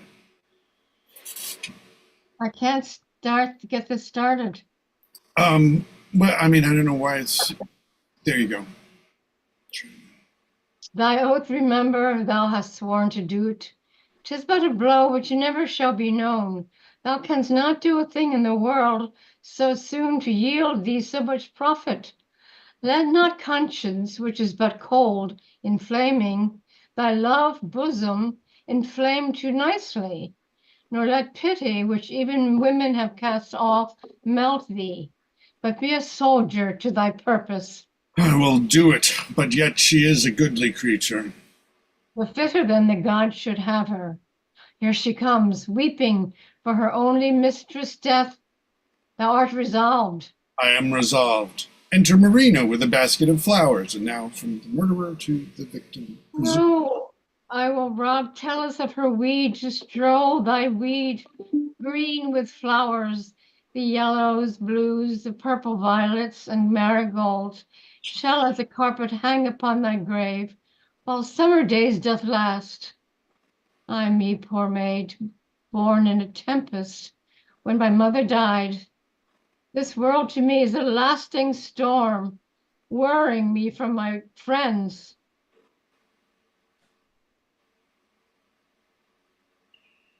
Someone else read Dionysus? I'll do it. That's fine. How now, Marina? Why do you keep alone? How chance my daughter is not with you? Do you not consume your blood with sorrowing? Have you a nurse of me? Lord, how your favors change with this unprofitable woe. Come, give me your flowers ere the sea mar it. Walk with Leonine. The air is quick there, and it pierces and sharpens the stomach. Come, Leonine, take her by the arm, walk with her. No, I pray you. I'll not bereave you of your servant. Come, come, I love the king your father, and yourself with more than foreign heart. We every day expect him here, when he shall come and find our paragon to all reports thus blasted. He will repent the breadth of this great voyage, blame both my lord and me that we have taken no care to your best courses. Go, I pray you, walk and be cheerful once again. Reserve that excellent complexion which did steal the eyes of young and old. Care not for me, I can go home alone. Well, I will go, but yet I have no desire to it. Come, come, I know 'tis good for you. Walk half an hour, Leonine, at the least. Remember what I have said. I warrant you, madam. I'll leave you, my sweet lady, for a while. Pray walk softly, do not heat your blood. What, I must have care of you. My thanks, sweet madam. Is this wind westerly that blows? Southwest. When I was born, the wind was north. What was it so? My father, as nurse says, did never fear, but cried good seamen to the sailors, galling his kingly hands, hailing ropes, and clasping to the mast, endured a sea that almost burst the deck. Well, when was this? When I was born, never was waves nor wind more violent, and from the ladder tackle washes off a canvas climber, has one wolt out, and with a dropping industry, they skip from stern to stern. The boatswain whistles, and the master calls and trebles their confusion. Come, say your prayers. If you require a little space for prayer, I grant it. Pray, but be not tedious, for the gods are quick of ear, and I am sworn to do my work with haste. Why will you kill me? To satisfy my lady. Why would she have me killed now? As I can remember by my troth, I never did her hurt in all my life. I never spake bad word, nor did ill turn to any living creature. Believe me, law, I never killed a mouse, nor hurt a fly. I trode upon a worm against my will, but I wept for it. How have I offended, wherein my death might yield her any profit, or my life imply her any danger? My commission is not to reason of the deed, but do it. You will not do it for all the world, I hope. You are well favored, and your looks foreshow you have a gentle heart. I saw you lately when you thought hurt in parting two that fought. Good sooth, it showed well in you. Do so now. Your lady seeks my life. Come, you between, and save poor me the weaker. I am sworn and will dispatch. Enter pirates. Hold, villain! A prize, a prize! Half-eaten part mates half part. Come, let's have her aboard suddenly. Exit. Enter Leonine. Well, these roguing thieves serve the great pirate Valdez and have seized Marina. Let her go. There's no hope she will return. I'll swear she's dead and thrown into the sea, but I'll see further. Perhaps they will be but please themselves upon her, not carry her abroad. If she remain, whom they have ravished must by me be slain. Exit. Enter the three bawds. Who's Pander? Is it? Gotcha. Bolt, Sir? search the market narrowly. Metterlink is full of gallons. We lost too much money this mart by being too wenchless. We were never such out of creature. We have but poor three, and they can do no more than they can do, and their will continual action are even as good as rotten. Well, therefore, let's have fresh ones that we pay for them. If there be not a conscience to be used in every trade, we shall never prosper. Thou sayest true, 'tis not our bringing up of poor bastards, as I think. I have brought up some 11. Aye, to 11, and brought them down again. But shall I search the market? What else, man? The stuff we have, a strong wind will blow it to pieces. They are so pitifully sodden. Thou sayest true. There's too unwholesome a conscience. The poor Transylvanian is dead that lay with the little baggage. Aye, she quickly pooped him. She made him a roast meat for worms. But I'll go search the market. Exit. 3 or 4,000 check-ins were as pretty a proportion to live quietly and so give over. Why? To give over, I pray you? It is a shame to get when we are old. Oh, our credit comes not in like the commodity, nor the commodity wages not with the danger. Therefore, if in our youths we could pick up some pretty estate, 'twere not amiss to keep our door hatched. Besides, the sore terms we stand upon with the gods will be strong with us for giving o'er. Come other sort often as well as we. As well as we, aye, and better too. We offend worse. Neither is our profession any trade, it is no calling. Ah, but here comes Bolt. Enter Bolt with the pirates and Marina. Come your ways, my masters. You say she's a virgin? Oh, sir, we doubt it not. Master, I've gone through for this piece, you see. If you like her so. If not, I've lost my earnest. Bold, has she any qualities? She has a good face, speaks well, and has excellent good clothes. There's no farther necessity of qualities can make her be refused. What's her price, Bold? I cannot be baited one dolt of 1,000 pieces. Well, follow me, my masters. You shall have your money presently. Wife, take her in. Instruct her what she has to do, that she may not be raw in her entertainment. Bold, take you the marks of her, the color of her hair, complexion, age, height, with warrant of her virginity, and cry. He that will give most shall have her first. Such a maiden aim were no cheap thing. If men were as they have been, get this done as I command you. Performance shall follow. Exit. Alack, that Lenin was so slack, so slow.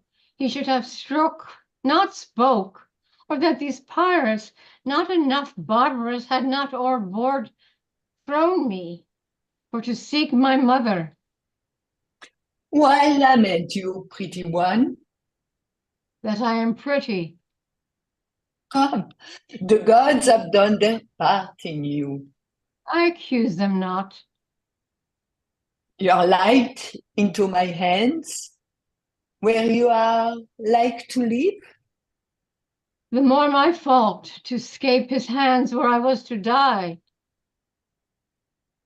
Aye, and you shall live in pleasure.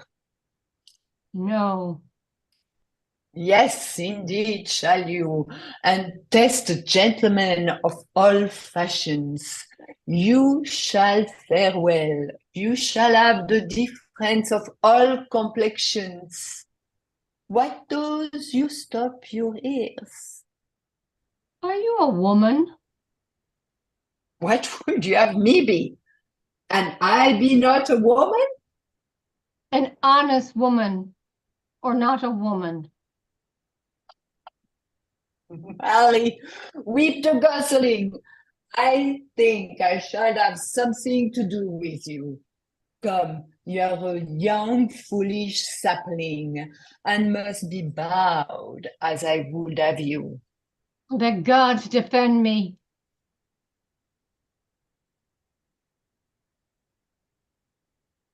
If it please the gods to defend you by men, then men must comfort you, men must feed you, men stir you up. Bolt, return. Now, sir, hast thou cried her through the market? I have cried her almost to the number of her hairs. I have drawn her picture with my voice. And I pray thee, tell me, how dost thou find the inclination of the people, especially of the young sort? Faith, they listened to me as they would have hearkened to their father's testament. There was a Spaniard's mouth watered, and he went to bed to her very description. We shall have him here tomorrow with his best rough on. Tonight. But, mistress, do you know the French knight that cowers at hams? Who? Monsieur Verolus? Aye, he offered to cut a caper at the proclamation, but he made a groan of it and swore he would see her tomorrow. Well, as for him, he brought his disease with her. Here he does but repair it. I know he will come in our shadow to scatter his crowns in the sun. Well, if we had every nation a traveler, we should lodge them with this sign. Pray you come hither a while. You have fortune coming upon you, mark me. You must seem to do that faithfully, which you commit willingly, despise profit, where you have most gain to weep, that you live as he does, makes pity of your lover seldom, but that pity begets you a good opinion, of that opinion a mere profit. I understand you not. Oh, take her home, mistress, take her home. These blushes of hers must be quenched with some present practice. Thou sayest truly, Faith, so they must. For your bride goes to that with shame, which is her way to go with warrant. Faith, some do not. But, mistress, and if I have bargained for the joint? Thou mayst cut a morsel of the spit. I may so. Who should deny it? Come, young one, I like the manner of your garments well. Aye, by my faith, they shall not be changed yet.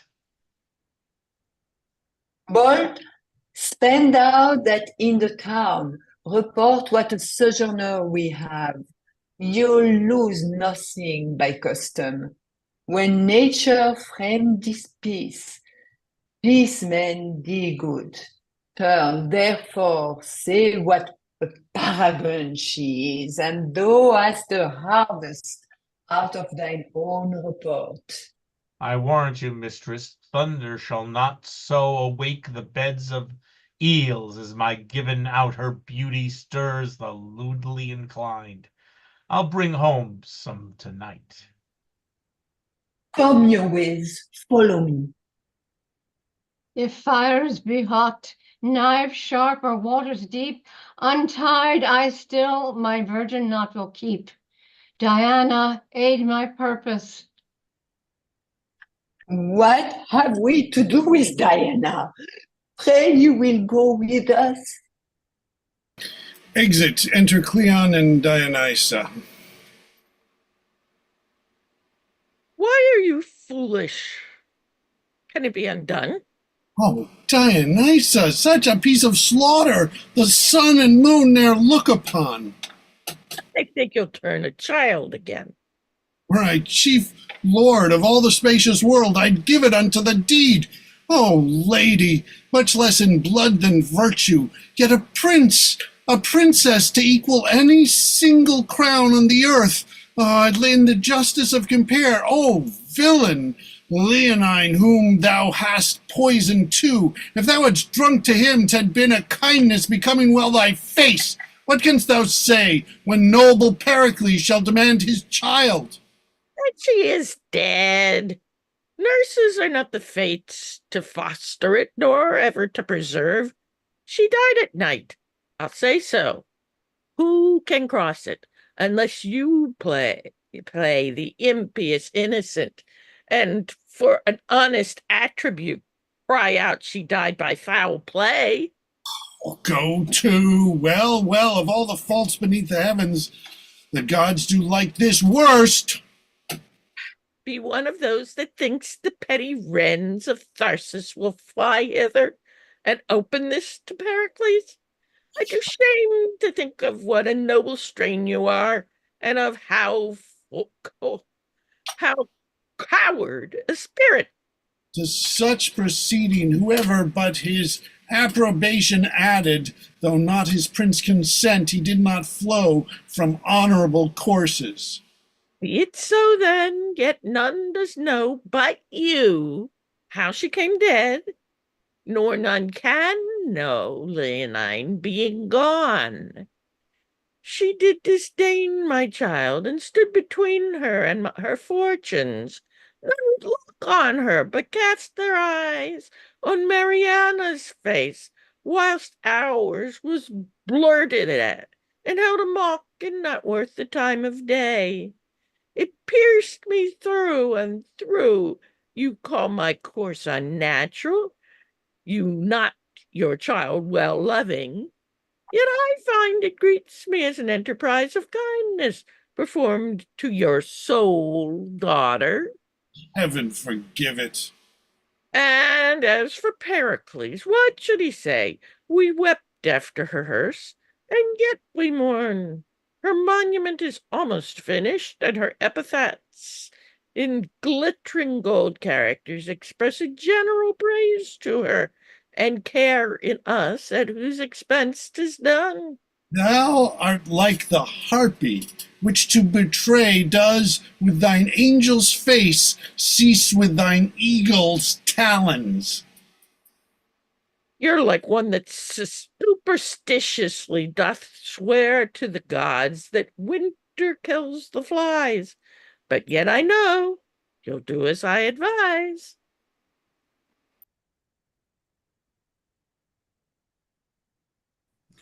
Thus time we waste, and long lees make short. Sail seas and cockles have and wish but fought, making to take our imagination from bourne to bourne, region to region. By you being pardoned, we commit no crime, to use one language in each several clime, where our scenes seems to live. I do beseech you to learn of me who stand with gaps to teach you the stages of our story. Pericles is now again thwarting thy wayward seas, attended on by many a lord and knight, to see his daughter, all his lives delight. Old Helicanus goes along behind, is left to govern it, you bear in mind. Old Essenes, whom Helicanus late advanced in time to great and high estate, well sailing ships and bounteous winds have brought this king to Tarsus. Think this pilot thought, so with his steerage shall your thoughts groan, to fetch his daughter home, who first is gone like motes and shadows, see them move a while. Your ears unto your eyes I'll reconcile. Enter Pericles at one door with all his train, Cleon and Dionysa the other. Cleon shows Pericles the tomb, whereat Pericles makes lamentation, puts on sackcloth, and in a mighty passion departs. See how belief may suffer by foul show. This borrowed passion stands for true old woe. And Pericles, in sorrow all devoured, with sighs shot through and biggest tears o'ershowered, leaves Tarsus and again embarks. He swears never to wash his face nor cut his hair. He put on sackcloth, and to sea he bears a tempest which his mortal vessel tears, and yet he rides it out. Now, please you, wit, this epitaph is for Marina writ by wicked Dionysa. The fairest, sweetest, and best lies here, who withered in her spring of year. She was of Tyrus, the king's daughter, on whom foul death hath made this slaughter. Marina she was called, and at her birth Thetis, being proud, swallowed some part of the earth. Therefore the earth, fearing to be o'erflowed, hath Thetis birth child on the heavens bestowed. Wherefore she does and swears she'll never stint make raging battery upon shores of flirt. No visor does become black villain so well as soft and tender flattery. Let Pericles believe his daughter dead, and bear his courting ordinary. My Lady Fortune, while austere must play his daughter's woe and heavy well a day. In her unholy service, patience then, and think you now are all in Mitylene. Exit, enter two gentlemen. Did you ever... Did you ever hear the like? No, nor never shall do in such a place as this, she being once gone. But to have divinity preached there, did you ever dream of such a thing? No, no. Come, I am for no more bawdy houses. Shall us go hear the Vestal sing? I'll do anything now that is virtuous, but I am out of the road of rutting forever. Enter bawds 3. Well, I had rather than twice the worth of her she had never come here. Fie on her, she's able to freeze the god Priapus and undo a whole generation.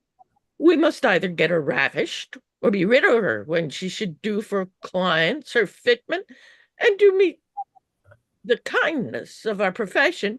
She has me her quirks, her reasons, her master reasons, her prayers, her needs, that she would make a Puritan of the devil if he should cheapen a kiss of her.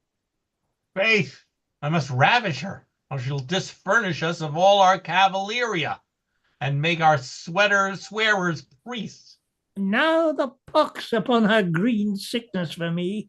Faith, there's no way to be rid on't, but by the way to the pox. Here comes the Lord Lysimachus, disguised. We should have both lord and loun if the peevish baggage would but give way to customers. Enter Lysimachus. How now, a dozen of virginities? Now the gods to bless your honor. I am glad to see your honor in good health. You may, so 'tis the better for you that your resorters stand upon sound legs. How now, wholesome iniquity, have you that a man may deal withal and defy the surgeon? We have here one, sir, if she would, but there never came her like in meddling. If she do the deeds of darkness, thou would say. Your honor knows what 'tis to say well enough. Well, call forth, call forth. For flesh and blood, sir, white and red, you shall see a rose. And if she were a rose indeed, if she had but. What, prithee? Oh, sir, I can be modest. The dignities, the renown of a bawd, no less than it gives good report to a number to be chaste. Here comes that which grows to the stalk. Never plucked yet, I can assure you. Is she not a fair creature? Faith, she would serve after a long voyage at sea. Well, there's for you, leave us. I beseech your honor, give me leave a word, and I'll have done presently. I beseech you do. First, I would have you note this is an honorable man. Marina. Kitty? I don't know. I desire to find him so that I may worthily note him. Next, he's the governor of this country, and a man whom I'm bound to. If he govern the country, you are bound to him indeed. But how honorable he is in that, I know not. Pray you, without any more virginal fencing, will you use him kindly? He will line your apron with gold. What he will do graciously, I will thankfully receive. Have you done? My lord, she's not paced yet. You must take some pains to work her to your manage. Come, we will leave his honor and her together. Go thy ways. Now, prithee, now, pretty one, how long have you been at this trade? What trade, sir? Why, I cannot name, but I shall offend. I cannot be offended with my trade. Please you to name it. How long have you been of this profession? Ever since I can remember. Did you go to it so young? Were you a gamester at 5 or at 7? Earlier, too, sir, if now I be one. Why? The house you dwell in proclaims you to be a creature of sail. Do you know this house to be a place of such resort, and will come into it? I hear say you're of honorable parts, and are the governor of this place. Why hath your principal made known unto you who I am? Who is my principal? Why, your herb woman, she that sets seeds and roots of shame and iniquity. Ah, you have heard something of my power, and so stand aloft for more serious wooing. But I protest to thee, pretty one, my authority shall not see thee, or else look friendly upon thee. Come, bring me to some private place. Come, come. If you were born to honor, show it now. If put upon you, make the judgment good that thought you worthy of it. How's this? How's this? Some more. Be sage. For me that am a maid, though most ungentle fortune have placed me in this sty, where since I came diseases have been sold dearer than physic, that the gods would set me free from this unhallowed place, though they did change me to the meanest bird that flies in the pure air. I did not think thou couldst have spoke so well. Ne'er dreamt thou couldst have brought hither a corrupted mind. Thy speech hath altered it. Hold, here's gold for thee. Persever in that clear way thou goest, and the gods strengthen thee. The good gods preserve you.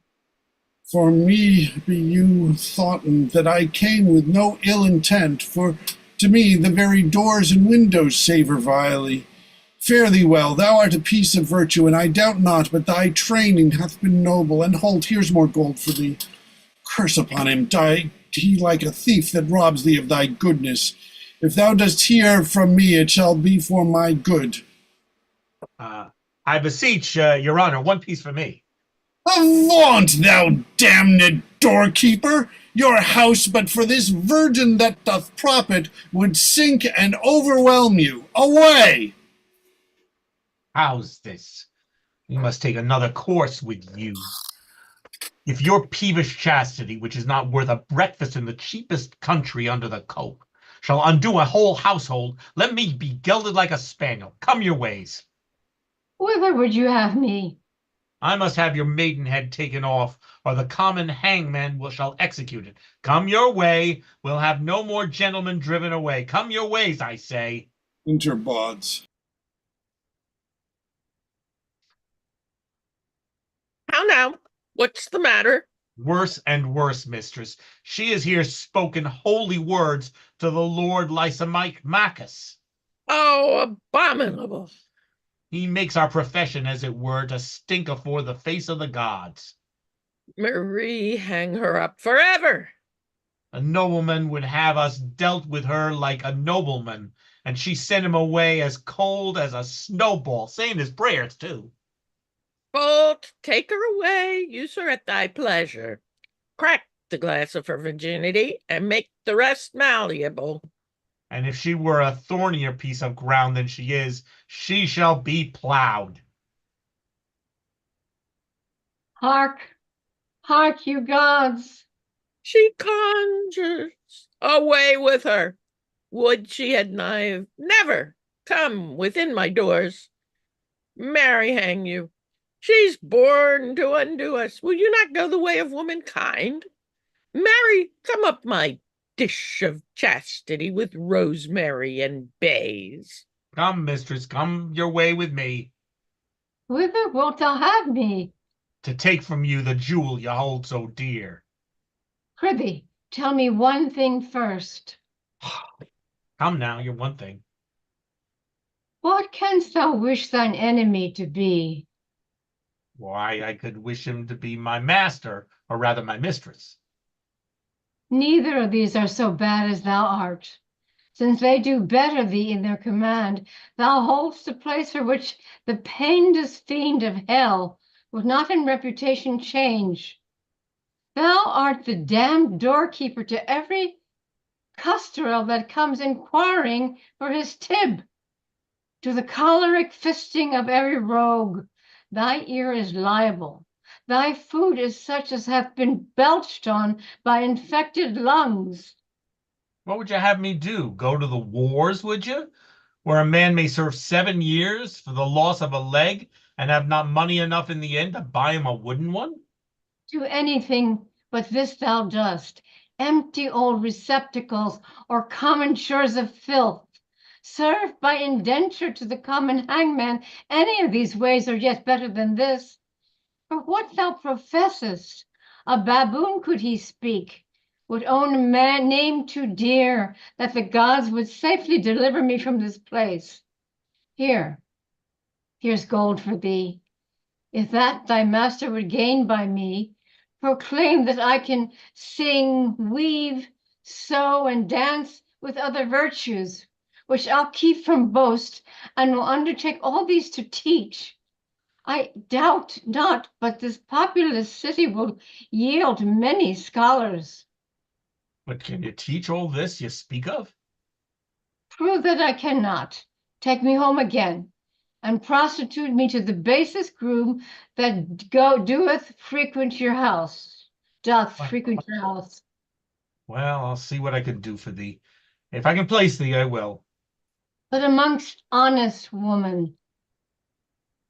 Finish faith, my acquaintance lies little amongst them. But since my master and mistress have bought you, there's no going out but by their consent. Therefore, I will make them acquainted with your purpose, and I doubt not but I shall find them tractable enough. Come, I'll do for thee what I can. Come your ways. Enter Gower. Marina, thus the brothels. Oh, hang on. Yeah, Marina, thus the brothel scapes, and chances into an honest house, our story says.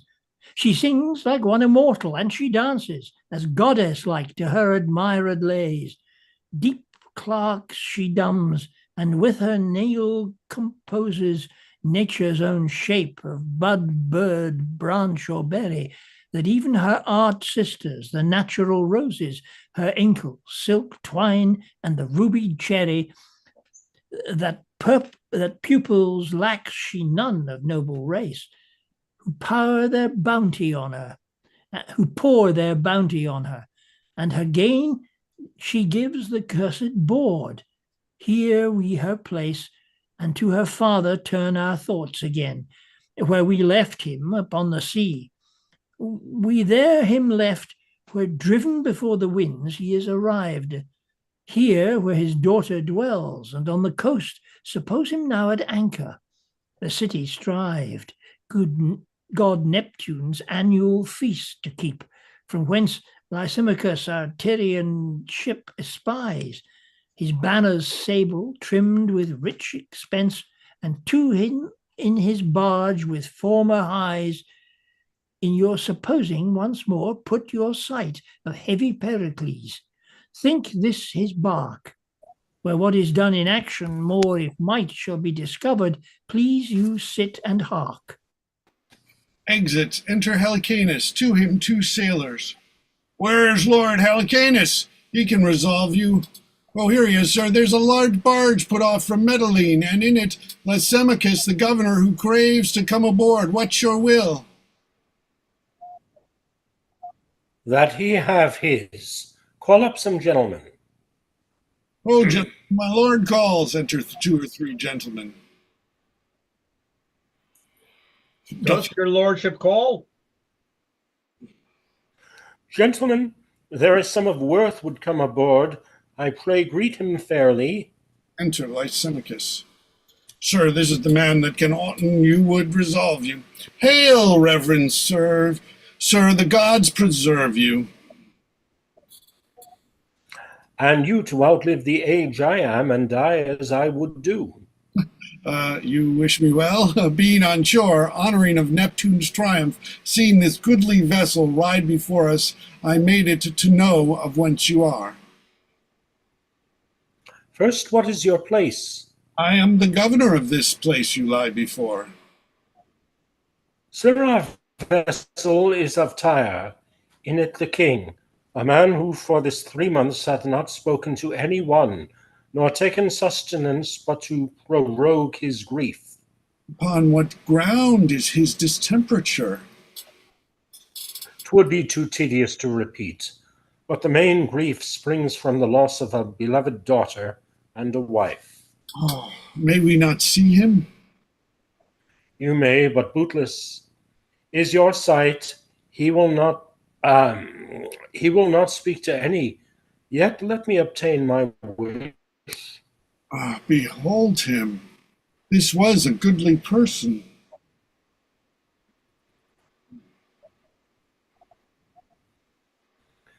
Till the one mortal white robe.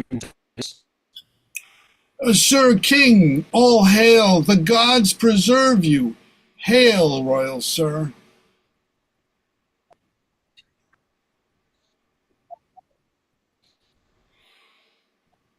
Is in vain. Will not speak to you. Well, sir, we have a maid in Medellin I durst wager would win some words of him.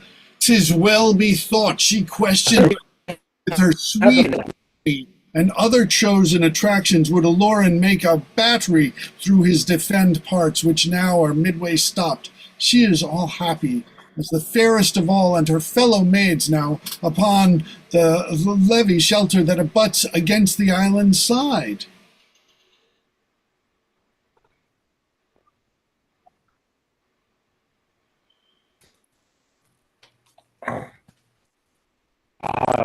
Let me see. Sure, all effectless, yet nothing will omit that bears recovery's name. But since your kindness we have stretched thus far, let us beseech you for our gold we may provision have, wherein we are not destitute for want, but weary for the sake. Oh, sir, a courtesy, which if we should deny, the most just God for every grass would send a caterpillar, and so inflict our province. Yet once more let me entreat to know at large the cause of your king's sorrow.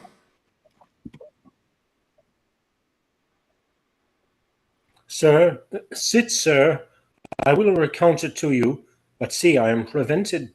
Oh, here's the lady that I for. Enter Marina. Welcome, fair one. Is not a goodly present?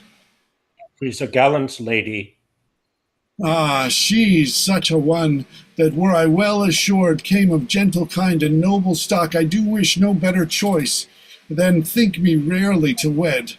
Fair on all goodness that consists in beauty, expect even here, where is a kingly patient, if that thy prosperous and artificial fate can draw him but to answer thee in aught, thy sacred physic shall receive such pay as thy desires can wish.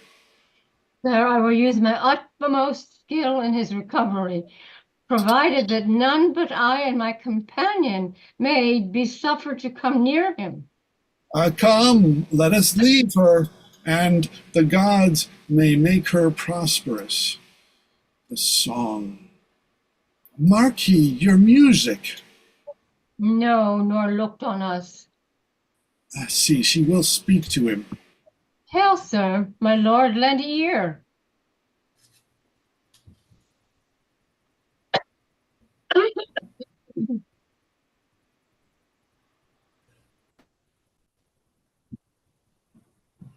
He's muted.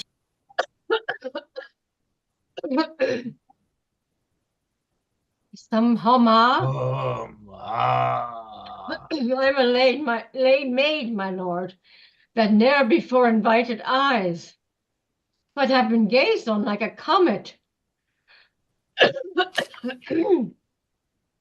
She speaks, my lord, that maybe hath endured a grief might equal yours. Oh dear.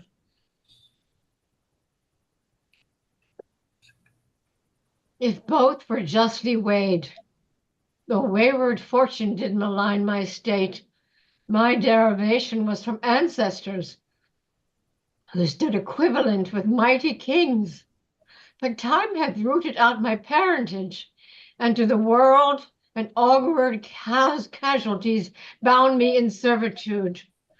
I will desist, but there is something glows upon my cheek and whispers in mine ear, do not till he speak. My fortunes, parentage, good parentage, to equal mine, was it not thus? What say you? I said, my lord, if you did know my parentage, you would not do me violence. I do think so. Pray you turn your eyes upon me.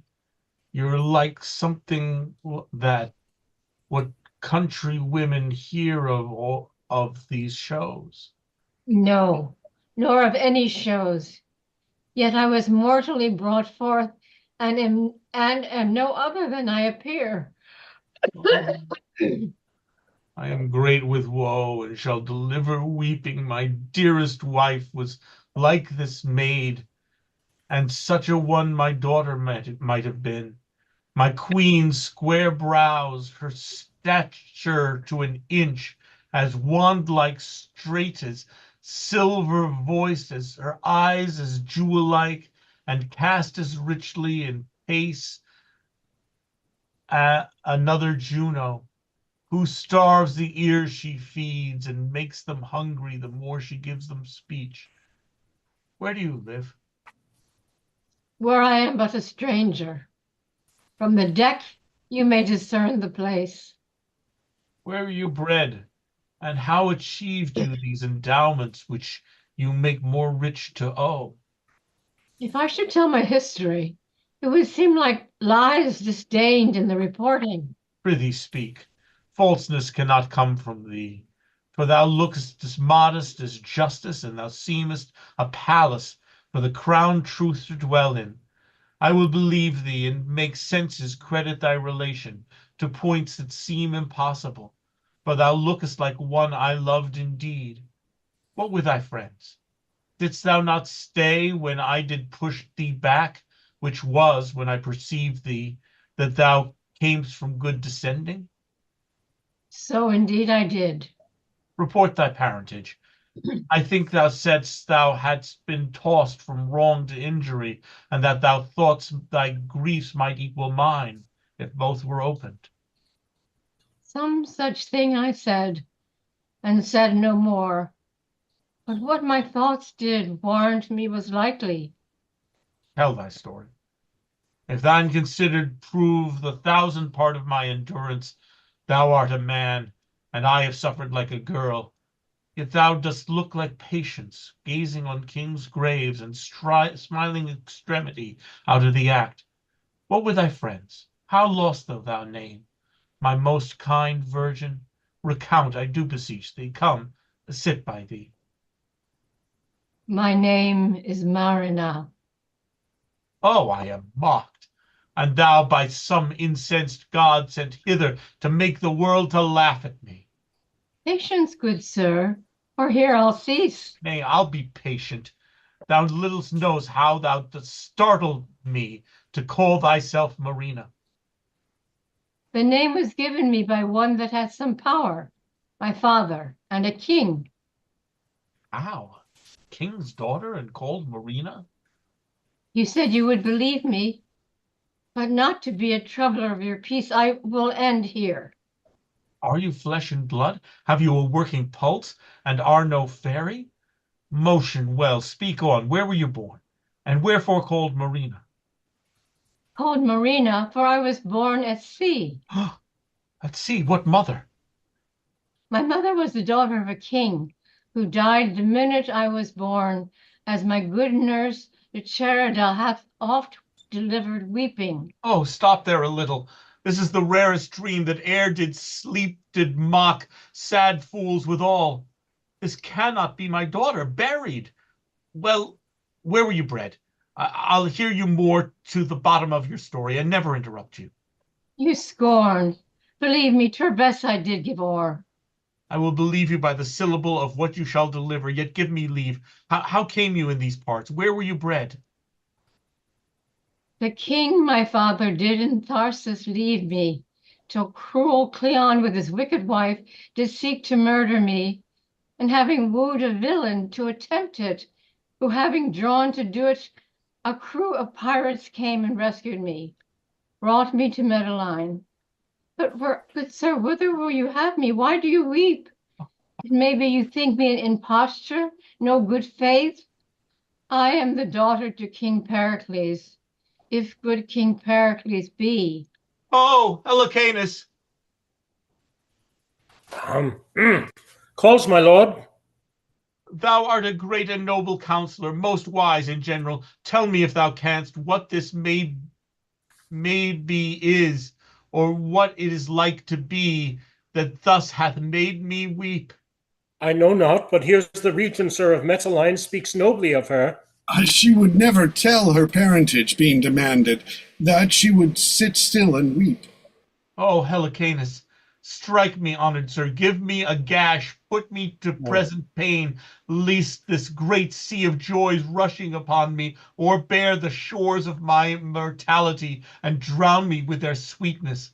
Oh, come hither, thou that begett'st him that did thee beget, thou that was born at sea, buried at Tharsis, and found at sea again. Oh, Helicanus, down on thy knees, thank the holy gods as loud as thunder threatens us. This is Marina. What was thy mother's name? Tell me, but that for truth can never be confirmed enough, though doubts did ever sleep.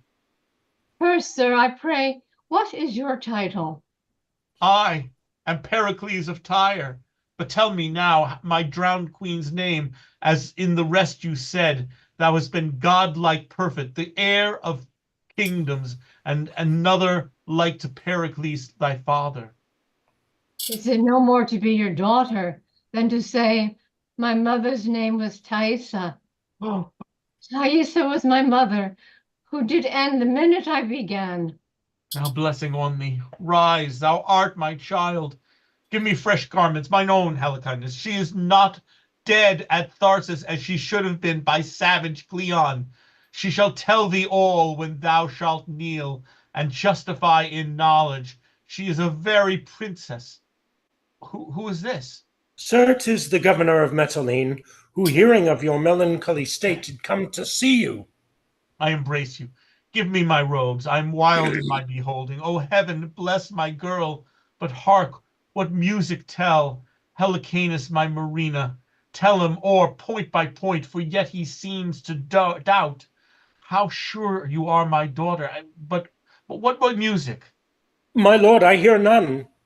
None? The music of the spheres. List, my Marina.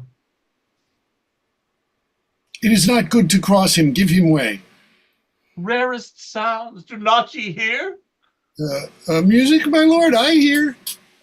Most heavenly music, it rips me unto listening, and thick slumber hangs upon mine eyes. Let me rest. A pillow for his head, so leave him all. Well, my companion friends, if this but answer to my just belief, I'll well remember you. Enter Diana. My temple stands in Ephesus.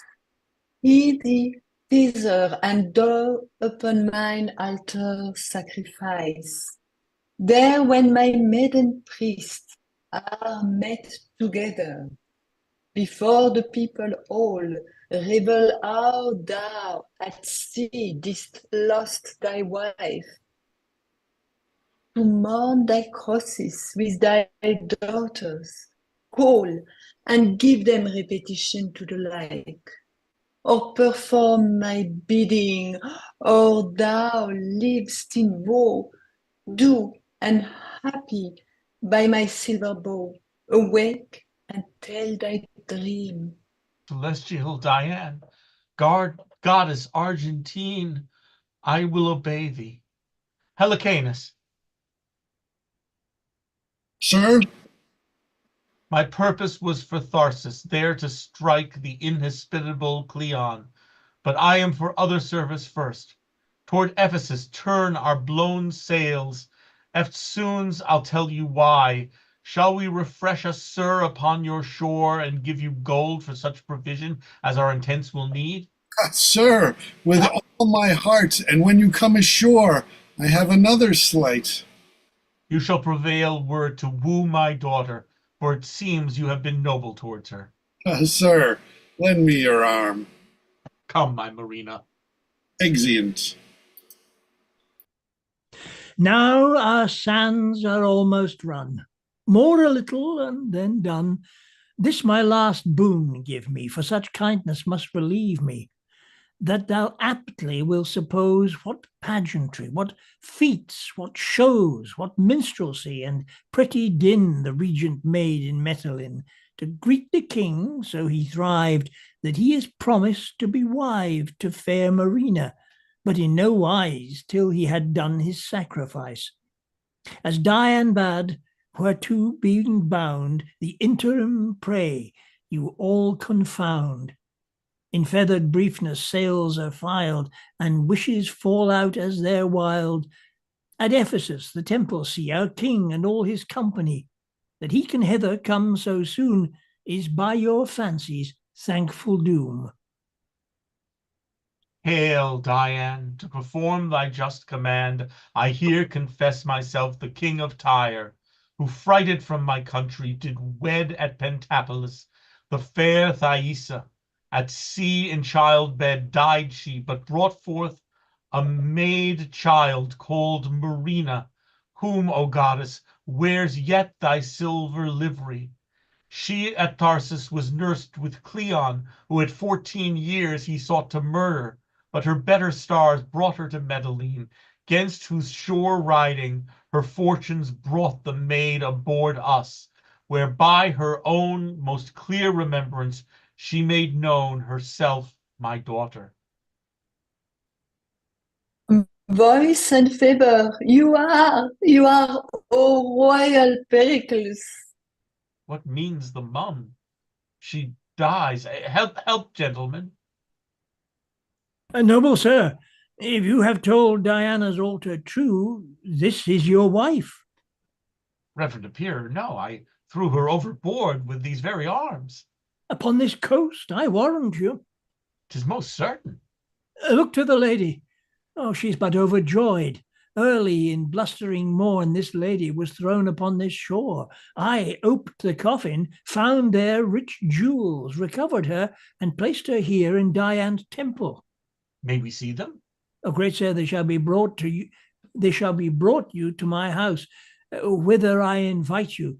Look, Thaisa is recovered. Oh, let me look, if he be none of mine. My sanctity will be my sense bend, no licentious here, but curb its being of seeing. Oh, my lord, are you not Pericles? Like him you spake, like him you are. Did you not name a tempest, a birth, and death?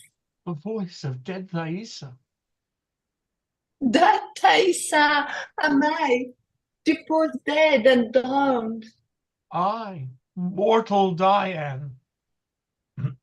Now I know you better, when we with tears parted Pentopolis. The king, my father, gave you such a ring.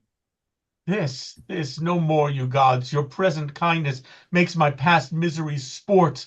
You shall do well that on the touching of her lips I may melt and no more be seen. Oh, come, be buried a second time within these arms. My heart leaps to be gone into my mother's bosom. Look who kneels here, flesh of my flesh, Thaisa, thy burden at sea, and called Marina, for she was yielded there. Blessed and mine own. Hail, madam, and my queen. I know you not. You have heard me say when I did fly from Tyre, I left behind an ancient substitute. Can you remember what I called that man? I have named him oft. Was Eleucanus then? Still confirmation. Embrace him, dear Thaisa. This is he. Now do I long to hear how you were found, how possibly preserved, and who to thank besides the gods for this great miracle. Lord Cerimon, my lord, this man through whom the gods have shown their power, that can from feast and first to last resolve you. Reverend sir, the gods can have no mortal officer more like a god than you. Will you deliver how this dead queen relives? I will, my lord. Beseech you first, go with me to my house, where shall be shown you all was found with her, how she came placed here in the temple, no needful thing omitted. Pure Diane, bless thee for thy vision, and will offer night's oblations to thee, Thaisa. This prince, this fair betrothed of your daughter, shall marry her at Pentapolis, and now this ornament makes me look dismal. Will I clip to form? And what this 14 years no razor touched, to grace thy marriage day, I'll beautify. Lord Cerimon has letters of good credit. Sir, my father's dead. Heavens make a star of him. Yet there, my queen, will celebrate their nuptials, and ourselves will in that kingdom spread our following days. Our son and daughter shall in Tyrus reign. Lord Cerimon, we do on our longing stay, to hear the rest untold. Sirs, lead the way. In Antiochus and his daughter you have heard of monstrous lust, the due and just reward. In Pericles, his queen and daughter, seen through although assailed with fortune fierce and keen, virtue preferred from fell destruction's blast. Lead on by heaven and crowned with joy at last. In Helicanus may you well descry a figure of truth, of faith, of loyalty. In reverend Cerimon there well appears the worth that learned charity eye wears. For wicked Cleon and his wife, when fame had spread his cursed deed, the honoured name of Pericles to rage the city turn, that him and his they in his palace burn. The gods for murder seemed so content to punish, although not done, but meant. So on your patience, evermore attending, new joy wait on you. Here our play has ending. Thank you. Thank you all very much. Thank you, Angus. That's quite. I do just want to say for Cleon, it's like after Marina says he did it, it's like Cleon didn't know about it. It was Dionysa. And he gets totally blamed for it and burned for it. But, you know, well, he did marry her. So in that way, it is his fault. But Strange play. Yeah. It's tough. It's tough. Yeah. Strange. The language. I mean, some of the melodramatic terms are really funny. I mean, I love suddenly, dry your eyes like Corda. I didn't even know you were here, but dry your eyes. Klutzy. I mean, structured. It seems klutzy structured. Yeah. Because this is apparently based. I haven't read it, but it was a novel. My understanding, it was a novel first called Pericles by George Wilkins, and then they're like, because George Wilkins apparently wrote this one novel and also had a bar, and so yeah, we'll make it into a play, Why not? to a play, and then they're like, oh yeah, oh we're fishing, oh shit, well we found an armor, that's real useful for you. What have we got in this box? Oh, okay. Yeah, and then Antiochus leading the worst season of The Bachelor ever. Yeah. Weird. This Which really probably doesn't explains feel why. like Shakespeare to me. I kept on thinking somebody else wrote this. I wrote chunks of it anyway, yeah. Yeah. What? Which is why, of course, every time you see it staged, people go crazy with it. They do? Oh, they have all sorts of, the brothel scenes are always, Oh, they can go full whole hog, so to speak. oh yeah. Well, Hey, The last time I saw it, it was a British touring company, and Pando was this huge, enormous, fat guy in flowing robes, high camp. You know, yeah, well, because all that stuff with Pander and Bolt and the Bawd, I mean, that does feel like Shakespeare to me. yeah. I mean, it's just funny, but it's also, I hadn't read Lysimachus before, and some of his lines, it's just, you know, they don't flow as well as a lot of Shakespeare's lines. it's just bumpy. And one does feel that there's a certain lack of proofreading going on Yeah, here and there. yeah, just saying the sort of thing where it's like, okay, yeah, as number one, as like Fisherman number one, but it's actually number three continuing Yeah. with Yeah. do that, and yeah. Okay, guys, it's 3 over here, so I need to go to bed. So Oh, wow. take care. See you on. See you next time. Good fun. Very nice to